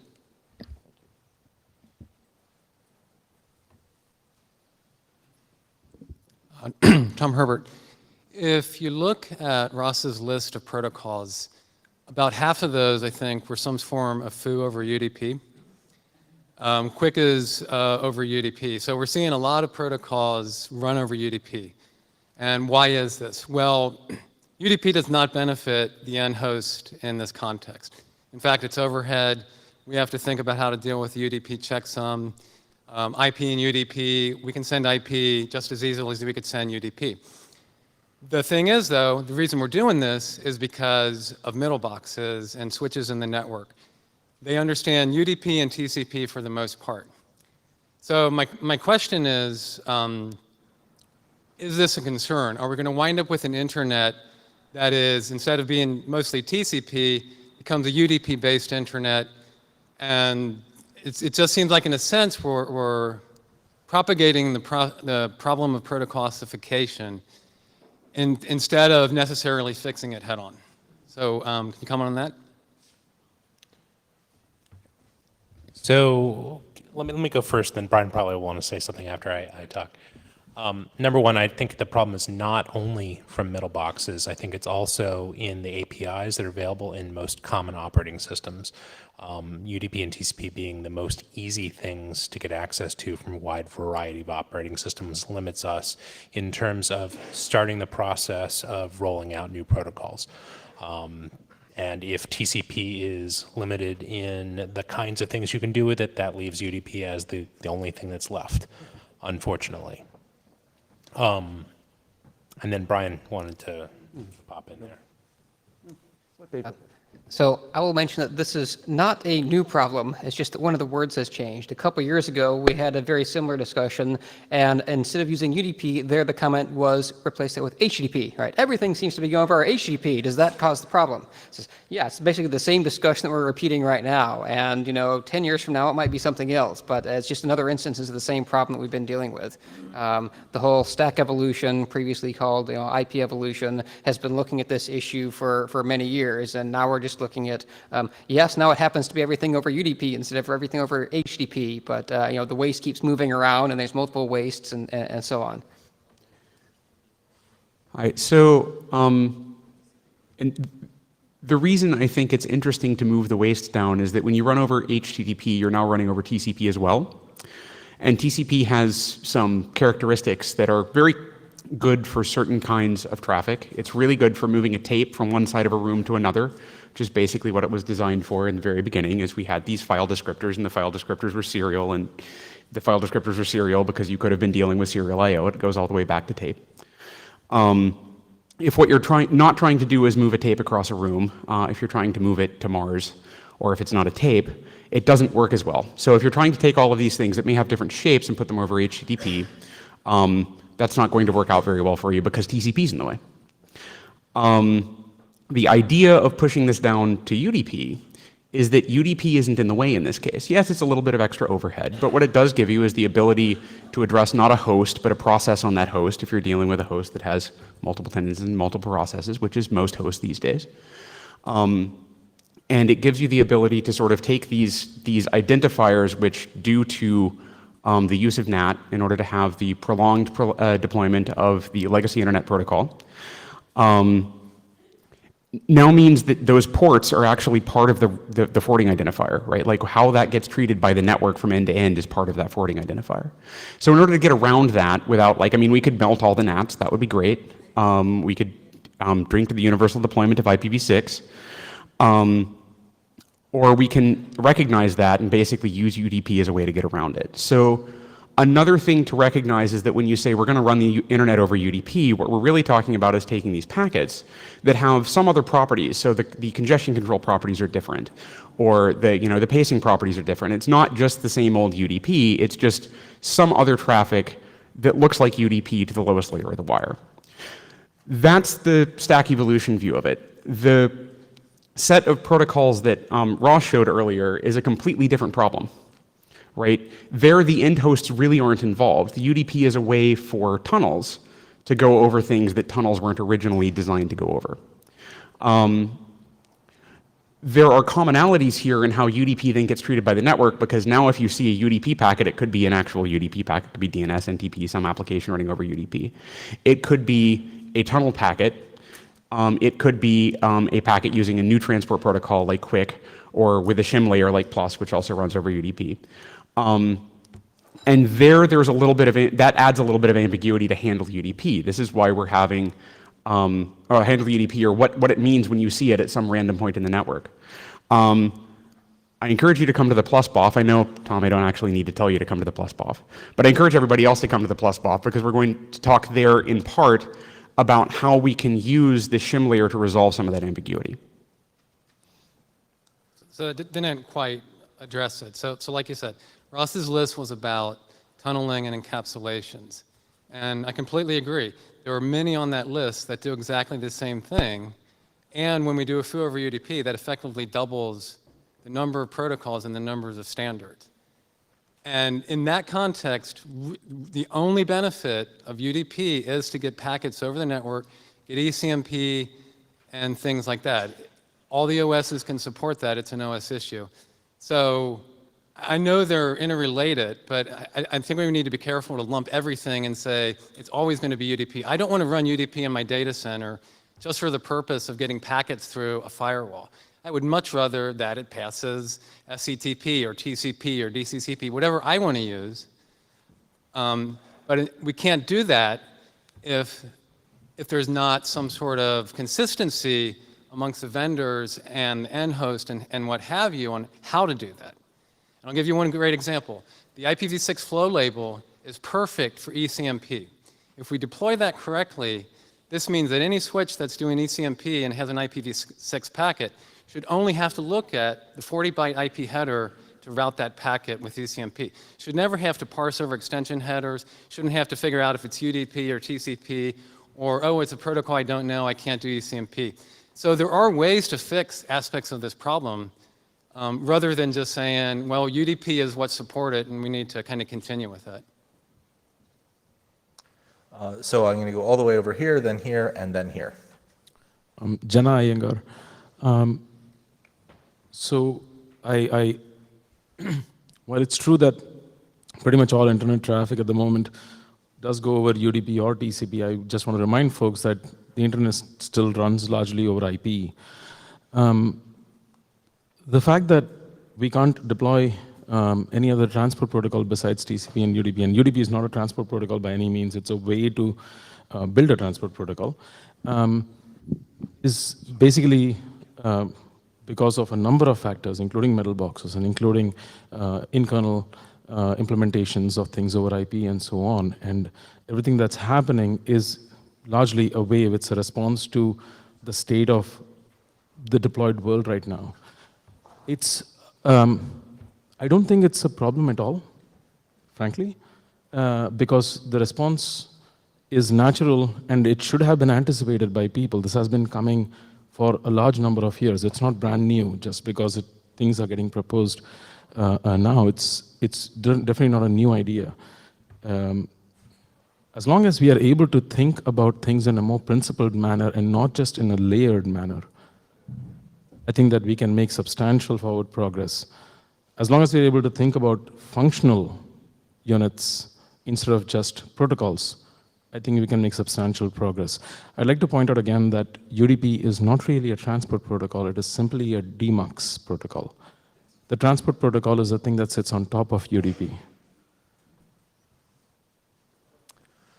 Before we go on, I'm going to cut the mic lines now because we've got other people that you're going to take hits at next. And so, I got to give them time to pinata as well. Okay, so I'm Peter Lofberg. So I'm getting a little bit confused. So look, we are talking about a lot about protocols. So let me talk about how to build a network for a second. Okay, so as some of you know that I work at an operator, and we are looking at the traffic growth, and it's growing by, say, 50% per year. And we look at, okay, how would the network look like 2022? What do we need to buy, right? How much traffic would we have? What kind of buffers? What kind of congestion management? How would the dynamics of the endpoints affect my network? What happens with all this new protocol? How does it affect my backbone? Because somehow I have to guess what the traffic would look like 5 years from now, 4 years from now, and I go to my vendor and say, hey, look, I want you to build a box this big that can do this. And at that point, I have to guess, right? So what I've done today is basically, okay, I'm guessing how the traffic would look like. I am simulating all the end systems. I'm simulating TCP. I make an assumption that we have, 6 different implementations. They behave this way, and they have this round-trip delays and blah, blah, blah. So you end up saying, okay, the buffers has to be this way, the speed up has to be this way, and the way your VOQ queuing has to be done this way anyway. All the equipment that sits in the core on the internet is going to be replaced 7 years from now. So what's there today is not going to be there 7 years from now. It would be very nice if the IETF had some kind of target where we want to go. Okay, so we talk about all these kludges that are done because of boxes in the network today doesn't do this, that, and that, and can't do ICMP and can't do this. But look, how about looking forward? Give me some guidance. Where are we going? If you guys that want to do new protocols can tell me how they actually behave, provide me with simulation data so I can figure out, okay, how would this happen? How would this behave in the future so I can build a network that serves everybody? Because I want to have a network that has no clue what's going on because I can't guess what we're going to do tomorrow, and I don't think anybody here could. So instead of trying to look backwards, let's talk about the future. What kind of protocols will we have tomorrow? What are the requirements tomorrow, like next generation, when what's out there today has actually died and we have to replace it with something new? Because if you do a 50% increase per year, everybody understands that it's going to be 200 terabits on a box in 2019. It's going to be 45,000 terabits in 2026, right? So it will be replaced. So please make sure we get the requirements into the new things that goes into the internet so we don't build tomorrow's internet based on yesterday's problems. Stuart Cheshire, Apple. Something I've heard in several working groups this week, and I've heard again tonight, frustrates me a lot. And it's people talking about UDP is something you only use to get through firewalls and NATs. And that really is not at all what it's about. And I'm echoing what Jana said. It's a demultiplexing layer. It should have been in the IP header, but it wasn't, which I think is a design oversight. You look at the IP header, you have the network, the subnet, the host. It gives enough addressing information to get the packet to the host it's going to, and then leaves it there. And in a world when multiple processes can run on a host, you don't know which one it's destined for. So given that that mistake was made in the IP header, you need some way to demultiplex. Even in a world with no NATs and no firewalls, you need to identify where the packet's going. At least for IPv4, where each host has a limited number of IP addresses. If we follow the guidance in RFC 7934 and allow hosts an abundant number of v6 addresses, maybe we can have an address per process, and then the v6 address is enough information to get the packet to the right process. But until we do that, we need some kind of demultiplexing layer. I just wanted to respond to that real quick. If we had gotten a demux layer that included both TCP and UDP and had the ports in it, we might have also been able to do ICMP and band at the same time, and it would have matched. Philhan Baker. Yeah, I hear two types of complaint that over the past 20 years I've been coming here. One of the complaint type one is there are these middle boxes in the network and they futz with my packets in undesirable way X. And then the second set of complaints is I'm trying to get my middle box to work and people are creating packets that my middle box can't futz with. And you know what, as an applications person, I do not care about your proxy. I do not care about your middle box. Unless you're running an applications protocol that my application has decided it wants to talk to, I do not want your middle box there. I do not want your HTTP caching. I want to turn it off. I do not want you to redirect me. All I want to do is to get a pipe from A to B. Now, obviously there's NAT and the IPv4 situation, which great. But going to UDP seems to be an excellent way of solving part of the problem. And encrypting the heck out of the packets looks like it's probably going to be the rest. And this is going to be the solution to the middle boxes. We'll encrypt the thwack out of the packets so that if the middle box has only got a binary decision, allow it to work or break it. And that is how it should be, because at the end of the day, this isn't about making UDP work or TCP or anything. It's all about allowing the applications to have the maximum innovation. That's the point of what everything else is about. And what happens on at the IP layer, I don't care, so long as it happens. Well, 3 cheers for that. Well, then let me respond. Oh, good. Yes, please. I'm obviously very sympathetic to the point of view because we all hate when other people break our stuff. That turns around the other way because we keep finding people who build networks, whether they're for their own purposes or to provide services to other people. And those may be networks that provide content or networks that carry bits from one network to another network. And there are all kinds of reasons that people build middle boxes. There's, you named a couple, but there's at least a half a dozen, maybe a dozen more different kinds of middle boxes. And people keep finding new reasons why they want to do new and interesting, well, let's say optimizations. But in some cases, it may actually be policy enforcement. Maybe we actually need to take a closer look. We have the semi-report. We may need to take a closer look and see if we can work our way through those. Because I do think that the way you've characterized the problem, that we have this tension back and forth between application and network, is a good characterization of the problem. But I'm not sure that saying, therefore, this part must win is the right answer. If I may, I'll point out that even though the room will be reconfigured, the plus BOF will be here at 9 o'clock tomorrow morning. 10 o'clock. Ah, crap, 10 o'clock tomorrow morning. Wrong time zone. Don't show up too early. We should probably, though, vacate this room at some point so that they can rebuild the room, though. So thank you very much. All right, with that, I will close the IAB open mic. Thank you for your comments and questions.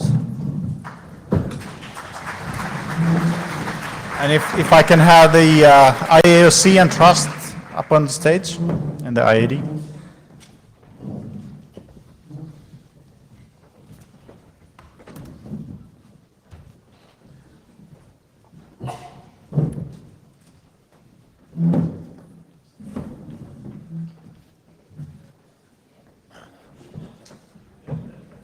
Okay. No, it's fine. I'm fine. Unless you want the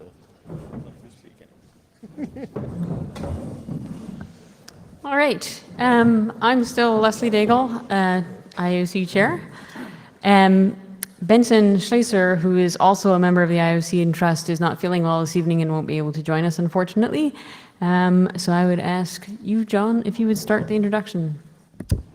I'm John Levine, newly appointed to the IAOC. Ray Pelletier, IETF Administrative Director.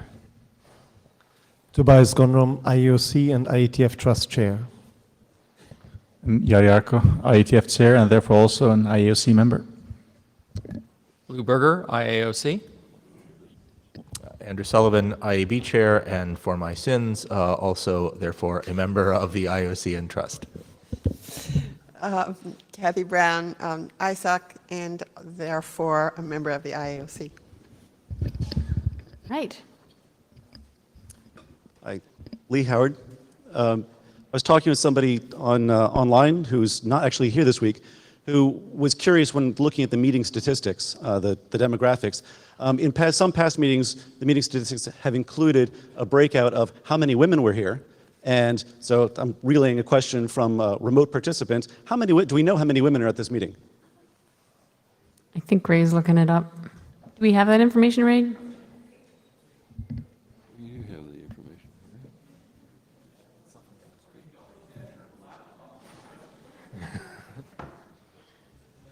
Coming up in a second. So there are 130. There were 130 attending.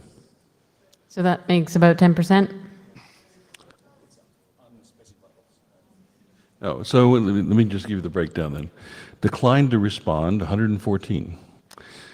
Female, 130. Male, 1,150. Okay, thanks, Stuart. Could you look at the parameters you're... Could you identify yourself? Sorry, Stuart Bryant. Could you look at the parameters you're feeding into your cookie consumption estimation algorithm? Because this IETF, there haven't really been any. Yeah, there might actually be some psychology involved in that too, because I know that as I stood strategically close to a table a few minutes before a cookie break actually started, that there was sort of a wild-eyed urge to just grab as many as I might want without actually thinking about how many I actually wanted, and yeah, shouldn't have admitted that. Anything else? All right, we will give you the IESG. Thank you very much.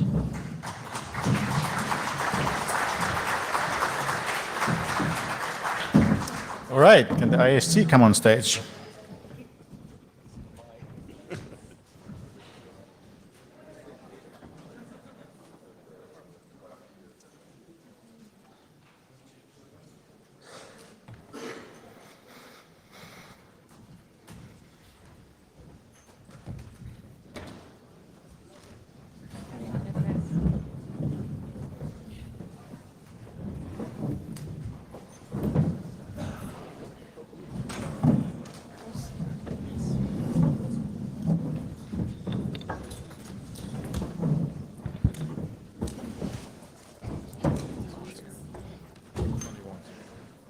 Thank you.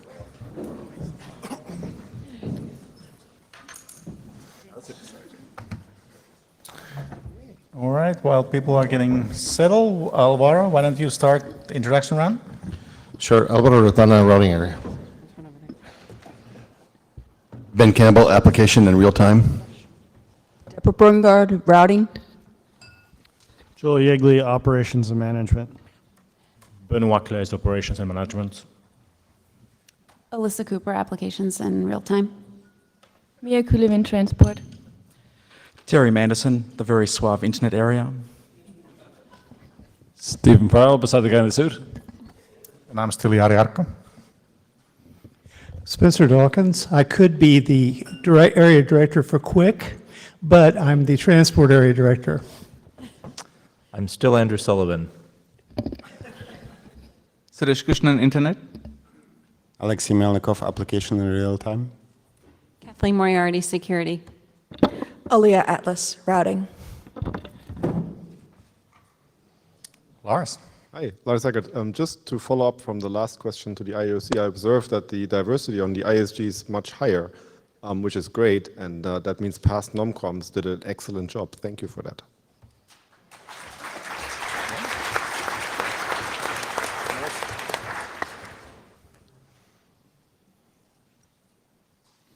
It is perhaps out of turn since the IOC is not here, but I will point out that there was a message to the IETF list today about that very diversity topic as well, and you might want to look at that having to do with IOC committees.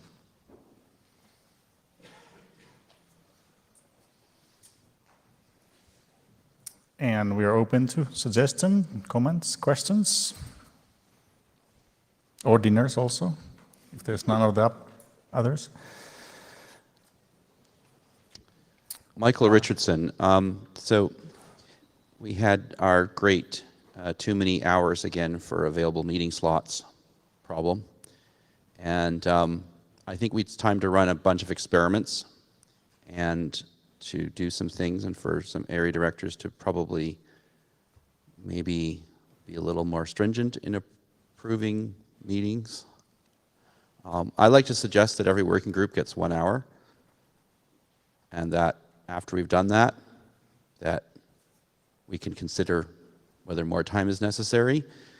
But I really like the what were they called? Not the lounges, but the extra rooms. Okay, and I actually think that we should do that more. And I was trying to think of a system whereby you could book your meeting. It would be 9 to 10 a.m. and then you could book that room for 2 more hours. There would be no conflict consideration or anything else happen. So there would be an expectation that at 10 o'clock, half the room would get up and go to another meeting, but that you could now essentially continue working as a smaller team at that point without having to disrupt what you're doing. I think that would require probably 3 times as many rooms as we have now, and would probably be unachievable, but maybe there's some halfway, or maybe there's some experimentation that we could do in that space to do that, because I think that one of the other things about the huge number of sessions and the huge number of conflicts is that we're lacking a great deal of cross-area review that is the purpose of actually being here. And we're also lacking a great deal of opportunity or just exhaustion, like I can't go for dinner with you tonight because I just want to go to sleep, right? So I think we're lacking that, and that's actually reducing the value of our in-person meeting. We might as well all just be remote. If you can only go to the sessions that you really absolutely have to be in, then we might as well all be remote because we lack all of that other stuff. And so anyway, that's my suggestion. Start the first experiment with everyone gets 1 hour with as many conflicts as they can think of, and then the rest of the time is we find a way to use up the rest of the time in a constructive way that maximizes the fact that we're all in the same place and in the same time zone. Stephen? So I think something in there is a really good idea. I'd be interested, how many people would prefer more unstructured time? Yeah, so time where people can organize themselves into little groups and do stuff. Well, I mean, we can't do it right now, but I think that would be an interesting kind of concept to try and explore a bit more.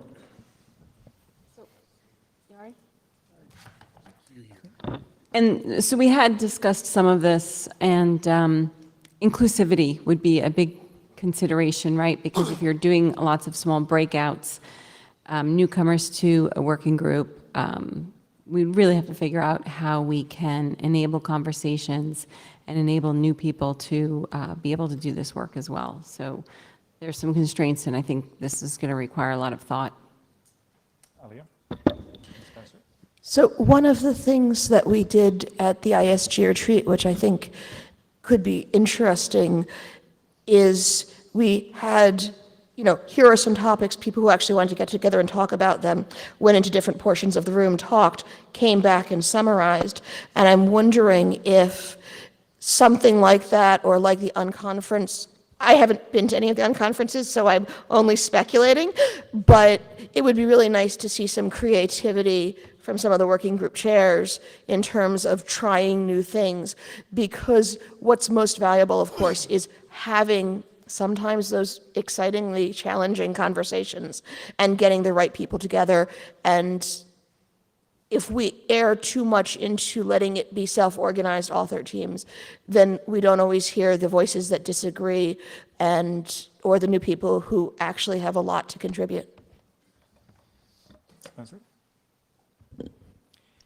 Yeah, so a couple of things I think are worth saying about that. None of the people on the ISG that I know of were placed there for their meeting logistic planning skills. So I think that I'm really appreciating the suggestion Michael made. The ISG has been talking about a couple of fairly wild things today, and maybe wilder than what Michael was thinking. But I'm certainly really interested in hearing other suggestions from the community, especially people who have seen meetings organized in different ways at different places, who might be able to give us some ideas. Also worth pointing out that we are having a meaningful conversation about what it would take to do large-scale virtual plenary meetings, which would be more different than what Michael said. As Kathleen said, that that inclusivity is an important part of that, and like I say, that's a conversation I would love to see continue. Robert? All right, so Stephen, your request for who wants more unstructured time, I'd like for you to repeat, not this evening, but frame it more carefully so people know what it is that you're asking for. I think you'll get a much more participation in the response than I think you got this evening. The last several meetings, the IOC and the Secretariat have been working to have effective side meeting space, and they've been increasing it, and people have been taking advantage of it. This week I've seen a large number of working groups that ended early, which gave more time for people to take advantage of it, and it's a hint to the folks that were organizing those working groups to see if you can guess when that's going to happen and not request so much time. I think that we would benefit greatly from having fewer directly organized meetings, more ad hoc meetings. and it's something I'd like for people to find ways to experiment with. You can self-organize your self-organized meetings. The space is there. Just go do it. You don't have to have support from the Secretariat and the ISG to do it, but you guys should also keep that in mind. But as you're doing so, remember that we do have remote participants. We don't want to cut them out. As we're looking at the technologies to help with these remote participation activities, we need to remember the laptop to laptop case as well as the laptop to big room case, so that when people are doing the breakouts, they can pull the remote people that are interested in as easily as we're trying to make it in the larger sessions.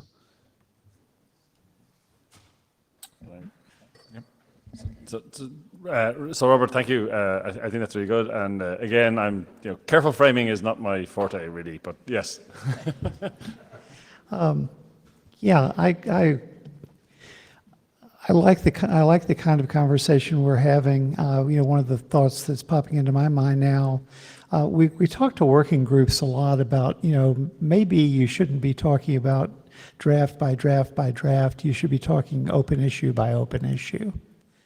And I wonder if there's an opportunity for us to think about that more at the, not working group by working group, but, are there problem areas that are, especially, we, in the quick BOF, in most of this room, we were talking about stuff today that probably touched 4 different areas.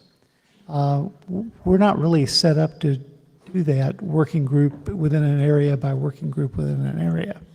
So maybe it's possible for some of the meeting time to turn into, here's a problem we need to work on, but it needs to be a multidisciplinary team.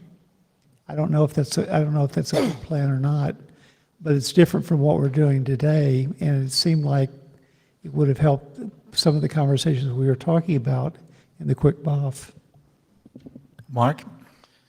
Mark Nottingham. So since we're on this topic, it tickled something in the back of my head.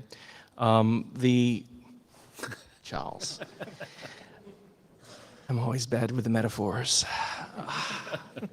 I think last December, the IESG put out a statement about virtual and interim meetings. And I have to say I was a bit disturbed by that. When we did HTTP2, we did it over a little less than 2 years, and we had 7 interim meetings. We had to keep that high pace up. And I think that was really good for the effort, in that if we'd stretched it out over a longer period of time, we would have had a different kind of participant come. Engineers who have other things to do in day jobs can't dedicate 5 years of their life to an engineering effort. And so that had a serious impact on the quality of the output. Under this policy, would that be an allowable operating mode for a working group going forward? I'm very, very aware of the need to be inclusive, and I agree absolutely with that goal. But to me, the purpose of meeting physically is to get to know people and to socialize and to make sure that you know the people you're working with, so that down the road, when you're having a contentious issue and you're 1,000 or 10,000 miles away from each other over email, you have some sort of shared mind space. You can't get that through virtual participation or a virtual interim. You have to be in the same room. And I know that sucks if you can't be here, but that's the reality of it. So I'm curious to know the intent behind that statement regarding efforts like that. Benoit? So the intent behind this statement was actually to give you tools if you wanted to.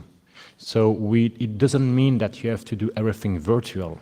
But for example, there are documents in their life cycle, they're toward the end, right? And we know the couple of key players that needs to be involved there.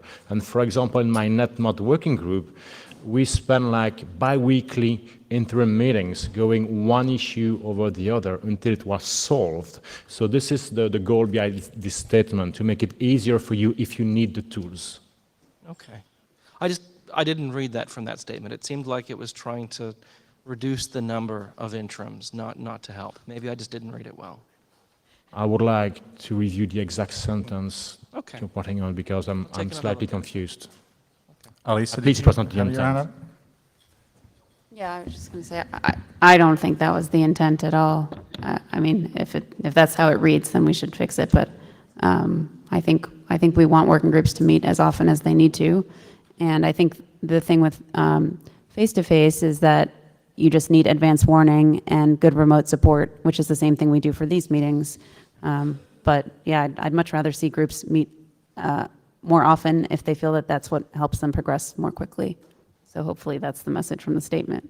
I will be very happy if I've just misapprehended it then. Thank you. So I don't think you entirely did, because we weren't entirely all of the same mind about this. There is a tension, and you kind of recognize it in your question, a bit between inclusiveness and speed. And I think the ISG are like any group of like 15 people in this room, you could find different opinions. Lars. Sorry. Oh, that's all right.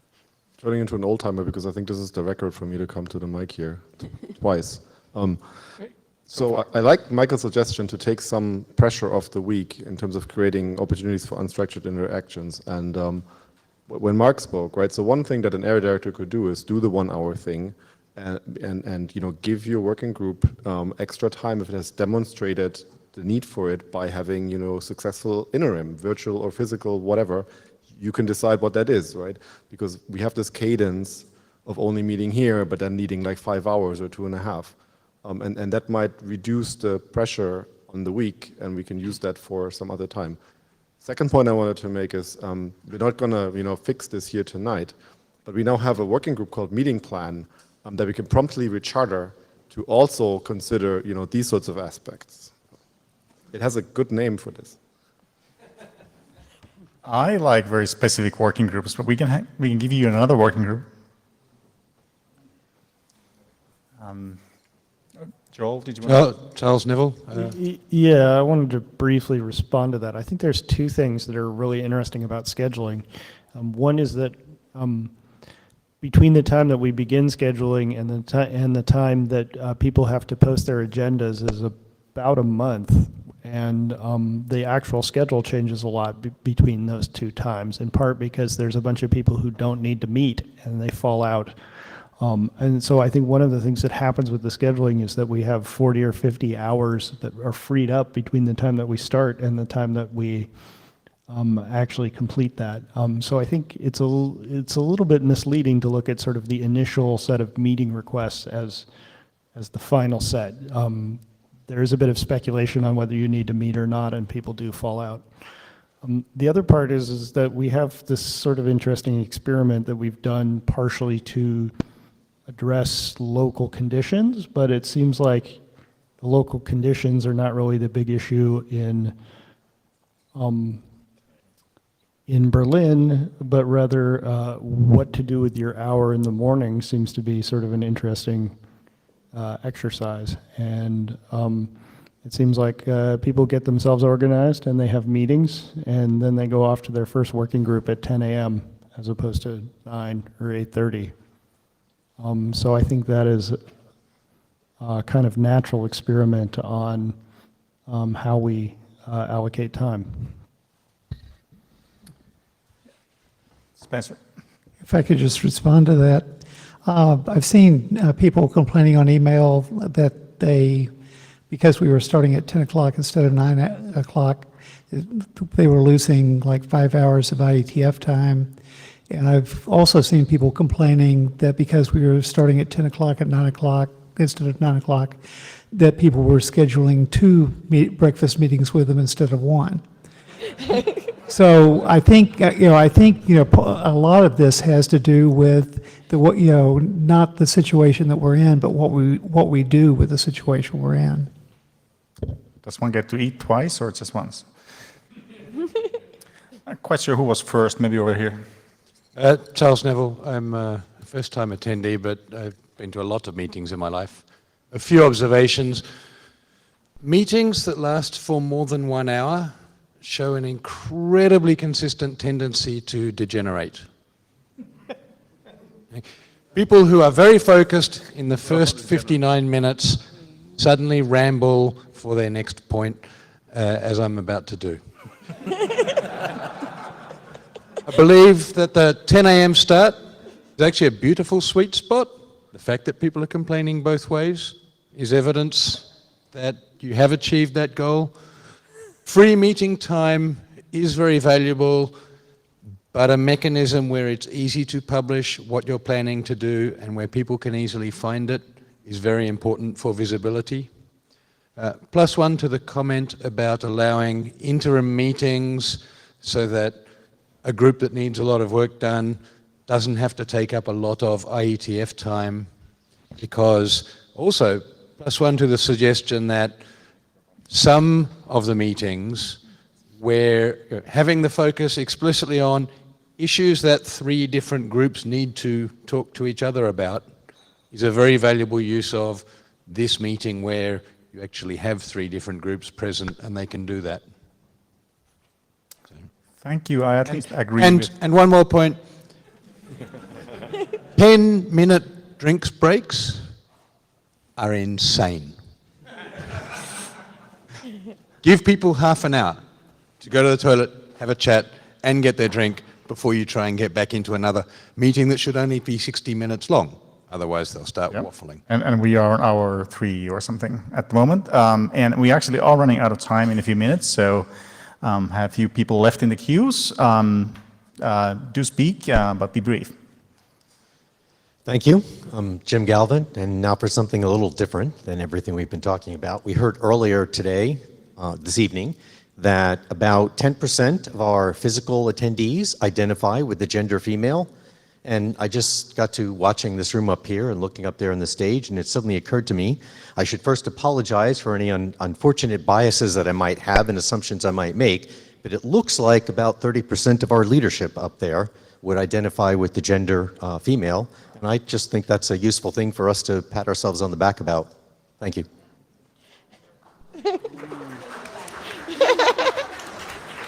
Thank you. Nomcom. Philhan Baker, yeah.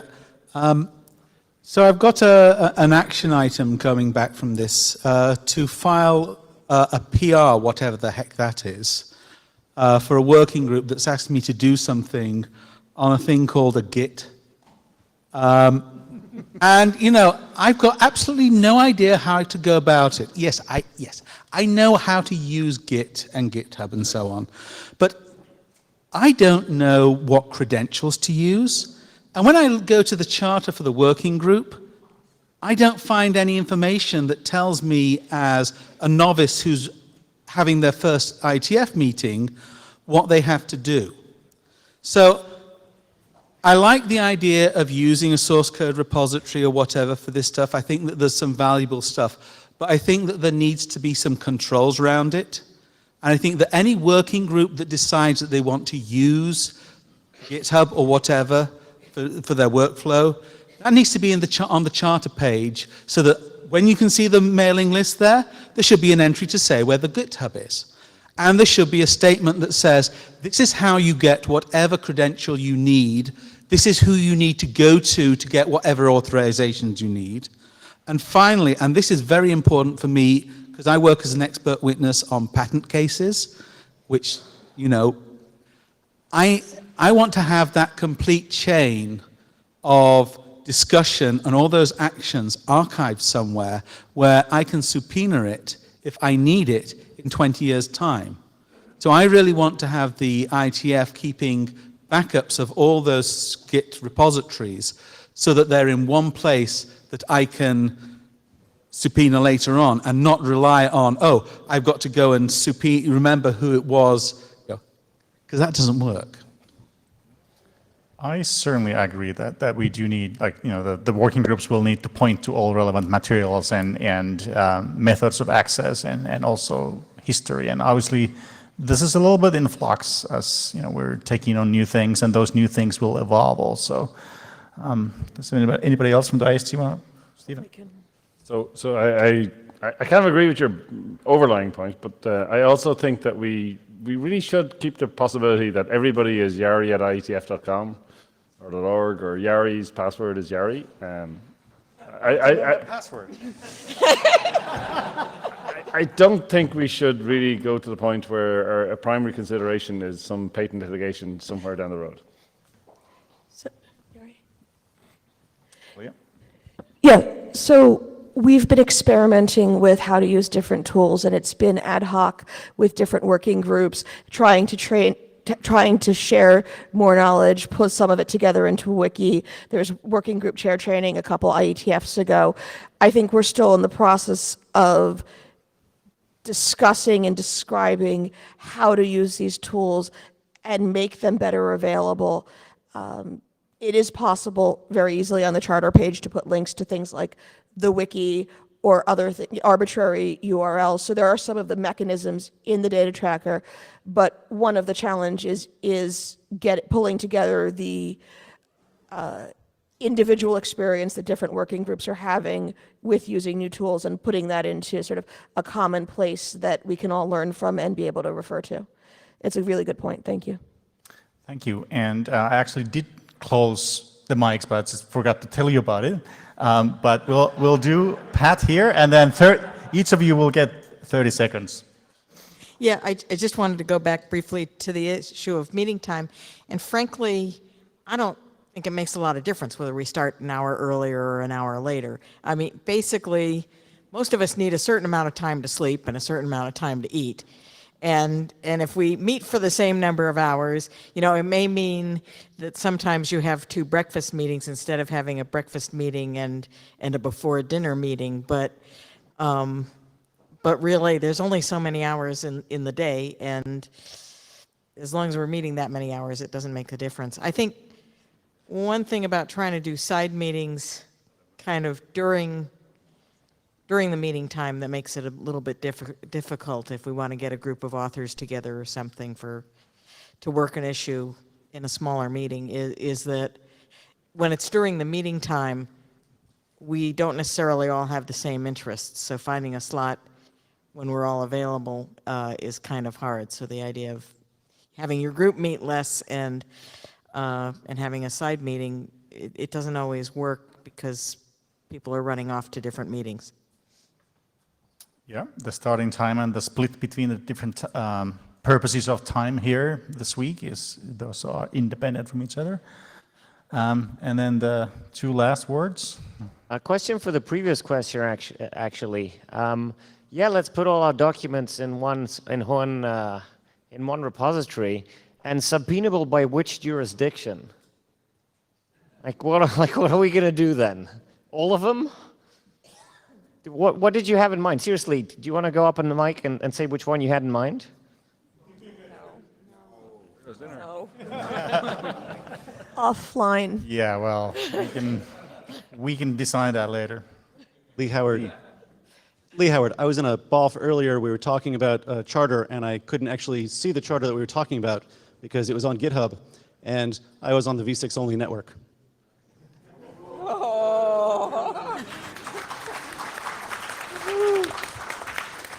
All right. With that, I think we're done. Thank you. That's a closer.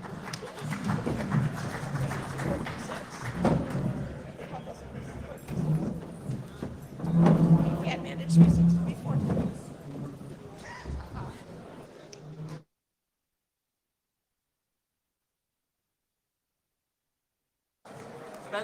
Spencer, you're leaving it back? I've normally read Yeah, that's exactly. That's part of why it's really bad. Yeah.